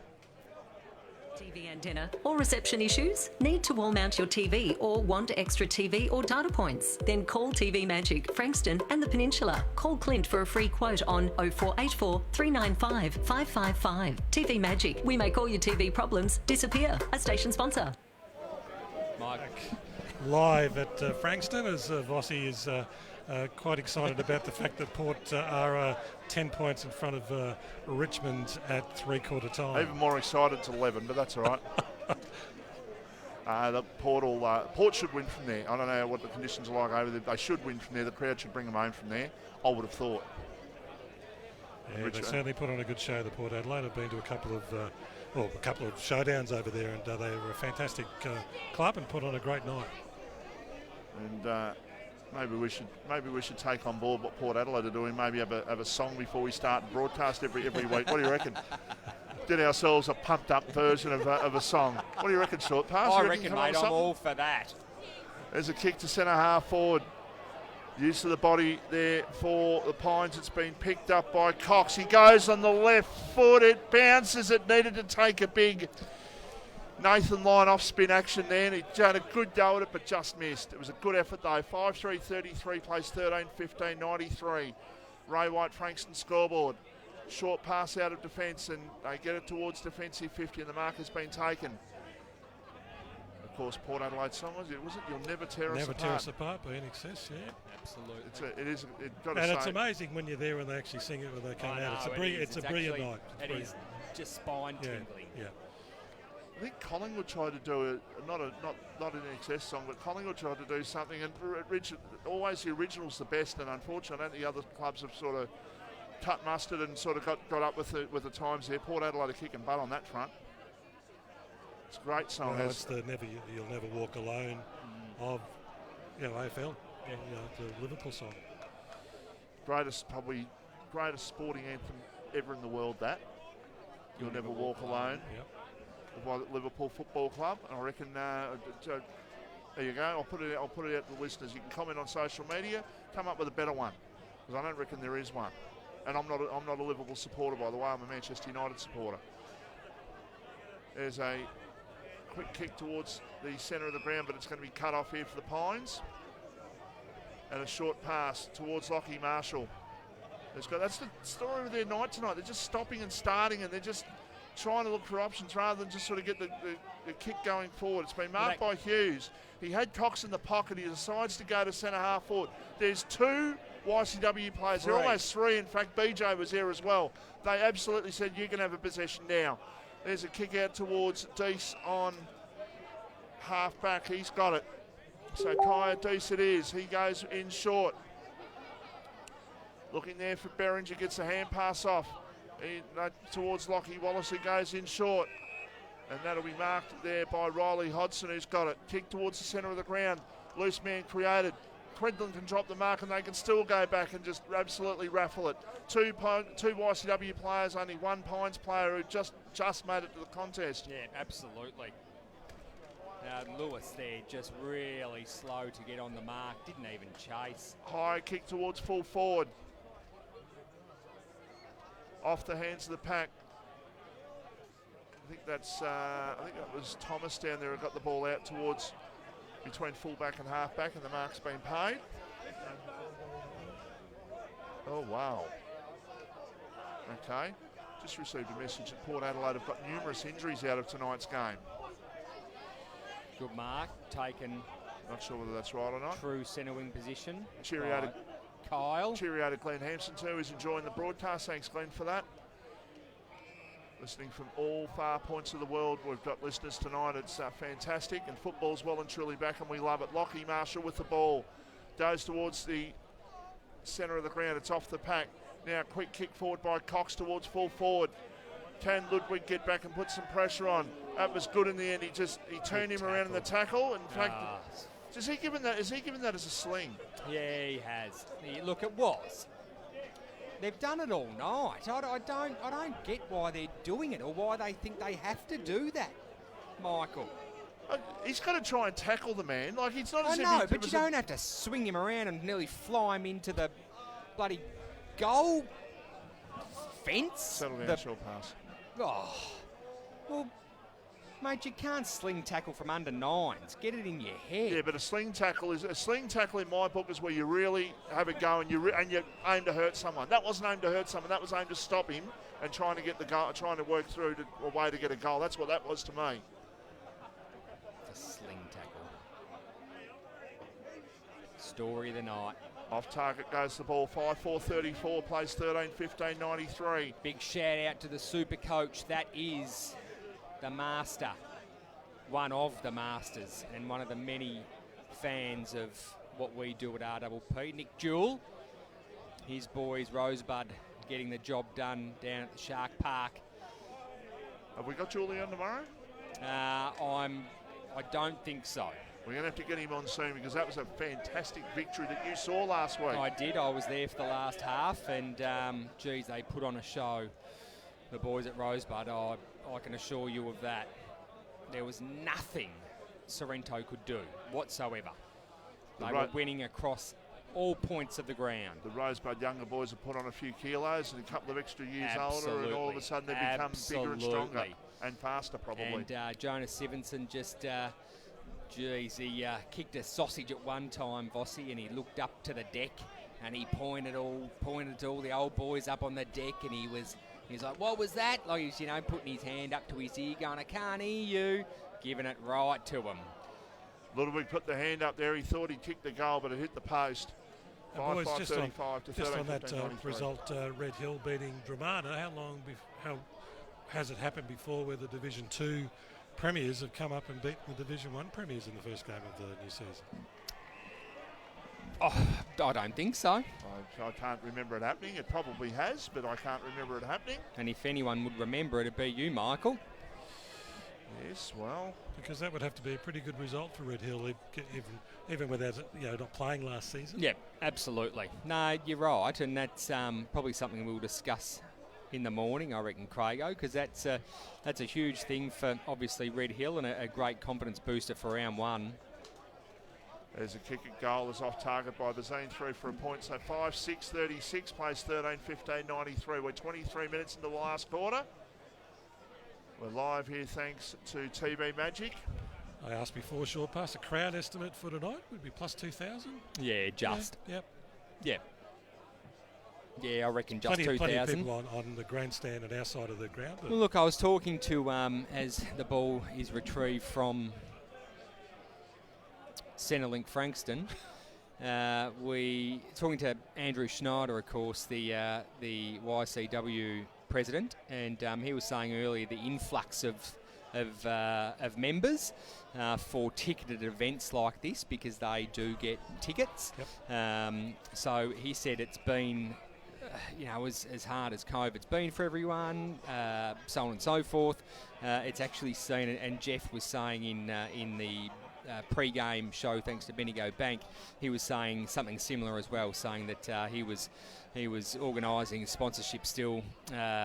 memberships last night, and organising game day entries and whatnot. So look, it's been a positive for local football, and definitely for the clubs, because it's everyone getting back to support their clubs, and it's money in their bank, Craig. Yeah. And just remember, everybody, download the Service Vic app. Yes, to get in, you have to. You only have to do it once. You've only got to put your details in once. Yep. And you're logged in. And a lot of people think that if you're coming with a crowd, everyone needs to do it. That's not the case. As long as someone does it, and you know who you've attended the event with, then that's more than enough. Tickets. Yeah, absolutely. So, later stages of this game, at 25 minutes in the last quarter, is there time for one more goal? YCW are looking to get to the 100-point barrier. They're at 93 at the moment. A kick towards full forward. You got the man on the outside, and LaFontaine, I think that is. He goes with the left foot kick. Goes back, but it's going to be marked there on this occasion. It's going to be marked by Irwin for the Pine side. He goes short towards Lockie Marshall. Again, the stopping and starting, and a poor decision by Lockie Marshall there. He missed his target by a good 10 metres there. And the ball is now in the hands of the 200 gamer. And the siren could go now, and it'd be pretty apt to be in the hands of the 200 gamer. He's been solid tonight, boys. Yeah, look, he's been really solid. He's been sought after, I suppose, when they've needed to go to Kyle. They have, and look, he deserves a respect. Let's put it that way. It'll be a very, very elite club to join. LaFontaine goes back and takes the mark, especially in local footy, Craigo. Yeah. And he's a single club player. course, Kyle Hutchison a few years ago, I reckon it was before Towie passed away. I reckon we're talking about 2015 or 2016. I reckon he was signed at Somerville, and then he changed his mind at the last minute. I think you might be right. I think I might.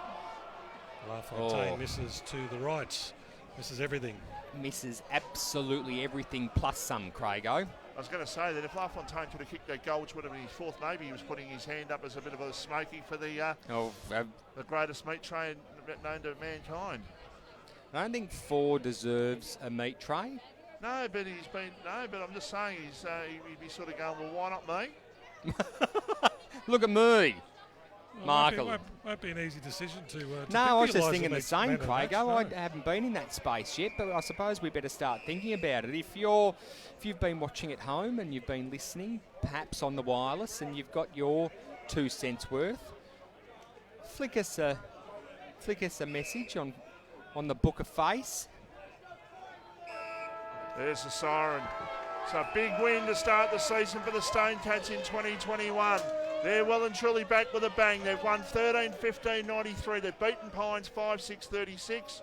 We'll take a break, come back and wrap things up here from Skybus Stadium. You're listening and watching RPPFM, the voice of Peninsula football. Chic is blending contemporary design and technological innovation into all of its televisions, fridges and freezers, meeting the lifestyle needs of all Australians. Did you know that Chic are exclusive television supplier to the Formula One Rolex Australian Grand Prix? From their Australian headquarters in Melbourne, Chic carefully select, import, market and sell products suited to Australian conditions. Chic are proud of their history. Just ask their millions of satisfied customers worldwide. Chic, a station sponsor.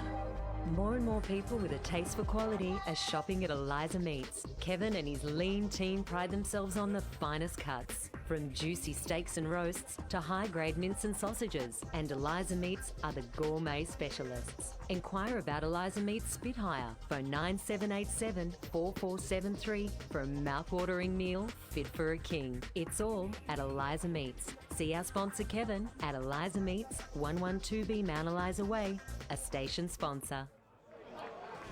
I'll give us something.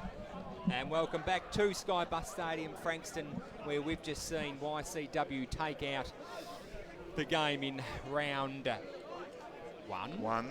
Because it's a silly split round. What a spectacle it was here on this Friday night footy at Skybus Stadium, Frankston. YCW victors 83, is that 93? Jeez, what's 93 to 36. 93 to 36 is where we've just got some of the coaches.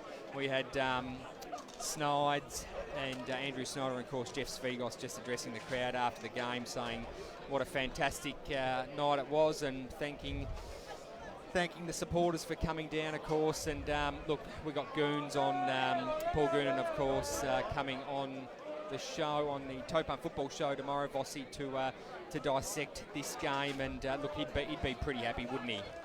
He would be. Are you saying him or are you saying him? As these two flogs are just trying to decide on who is going to take home the Kevs. Kev, of course, from Eliza Meats in Mount Eliza, supports RPPFM and also sponsors the BOG, the RPP It's BOG. a bit difficult, really, because the Stonecats shared the goals around. It was a good team effort. 8 different goal kickers, Craigo, with Matty LaFontaine with the 4, wasn't it, majors? Three majors, thank you. 3-3 kick. Butlam was good, but didn't have a lot of kicked 2 goals. Barrett was good at times in the ruck. Hutchison was good. LaFontaine kicked 3 goals. Troutbeck kicked a couple. I don't think there was a real 4-quarter player out there, to be perfectly frank. That's just my thoughts on it. But well, the Eliza meat tray for the BOG needs to go to someone, Michael. Do we give it to the 200 gamer and say congratulations on a great career? Well, look, we did comment on how good he was across all the all facets of the ground, Craigo. Maybe for his 200th he can celebrate tomorrow night and get the boys around for a barbie. Yep. So, of course, thanks to Eliza Meats, Kev and the team at Eliza Meats, the meat tray will be going to the 200 gamer tonight, Kyle Hutchison. Fantastic effort leading the boys to their round 1 victory for 2021, Michael. Absolutely, and well, you know, I'm a bit of a closet Stone Cats fan. I respect what they've done over There's time. no closet about it, mate. And you are well and truly out of the closet when it comes to supporting the Stone Cats. Look, I respected what they've done over time, and they were very impressive tonight, and I look forward to see what they can do over the next few weeks in this particular season. So that's just about it from us. We're live. We are live here at Skybus Stadium. We're going to wrap things up. Craig, see you in the morning. Thanks for your time. Short pass, YouTube. We'll see you in the morning for the footy show, the Toe Punt footy show at 9 o'clock. And that's it on behalf of the whole team here tonight, on behalf of John Beswick and Lucky Phil and BT, and of course Nibbles, Sus. Well, all this can't happen. I'm Michael Voss. We'll speak to you live on the footy show tomorrow at 9 o'clock. Always remember that RPP is where MPNFL happens, and you've been watching and listening to RPP, the voice of Peninsula football. Chic is blending contemporary design and technological innovation into all of its televisions, fridges and freezers, meeting the lifestyle needs of all Australians. Did you know that Chic are exclusive television supplier to the Formula One Rolex Australian Grand Prix? From their Australian headquarters in Melbourne, Chic carefully select, import, market and sell products suited to Australian conditions. Chic are proud of their history. Just ask their millions of satisfied customers worldwide. Chic, a station sponsor.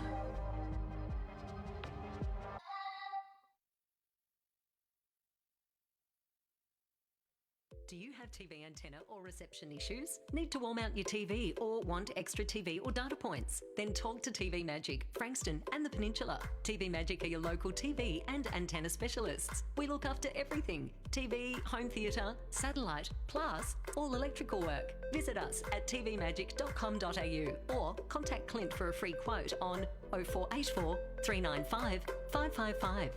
TV Magic. We make all your TV problems disappear. A station sponsor.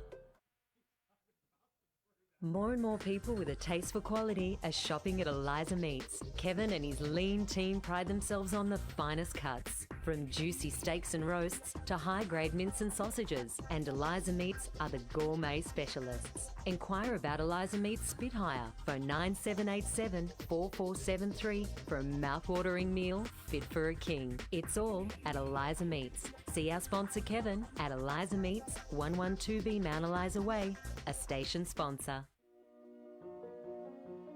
With Bendigo Bank's new Complete Home Loan, you'll be completely taken care of. With a completely awesome rate, complete offset on fixed and variable loans, and a home loan specialist completely dedicated to you. So if you're not completely sure about the Big Four,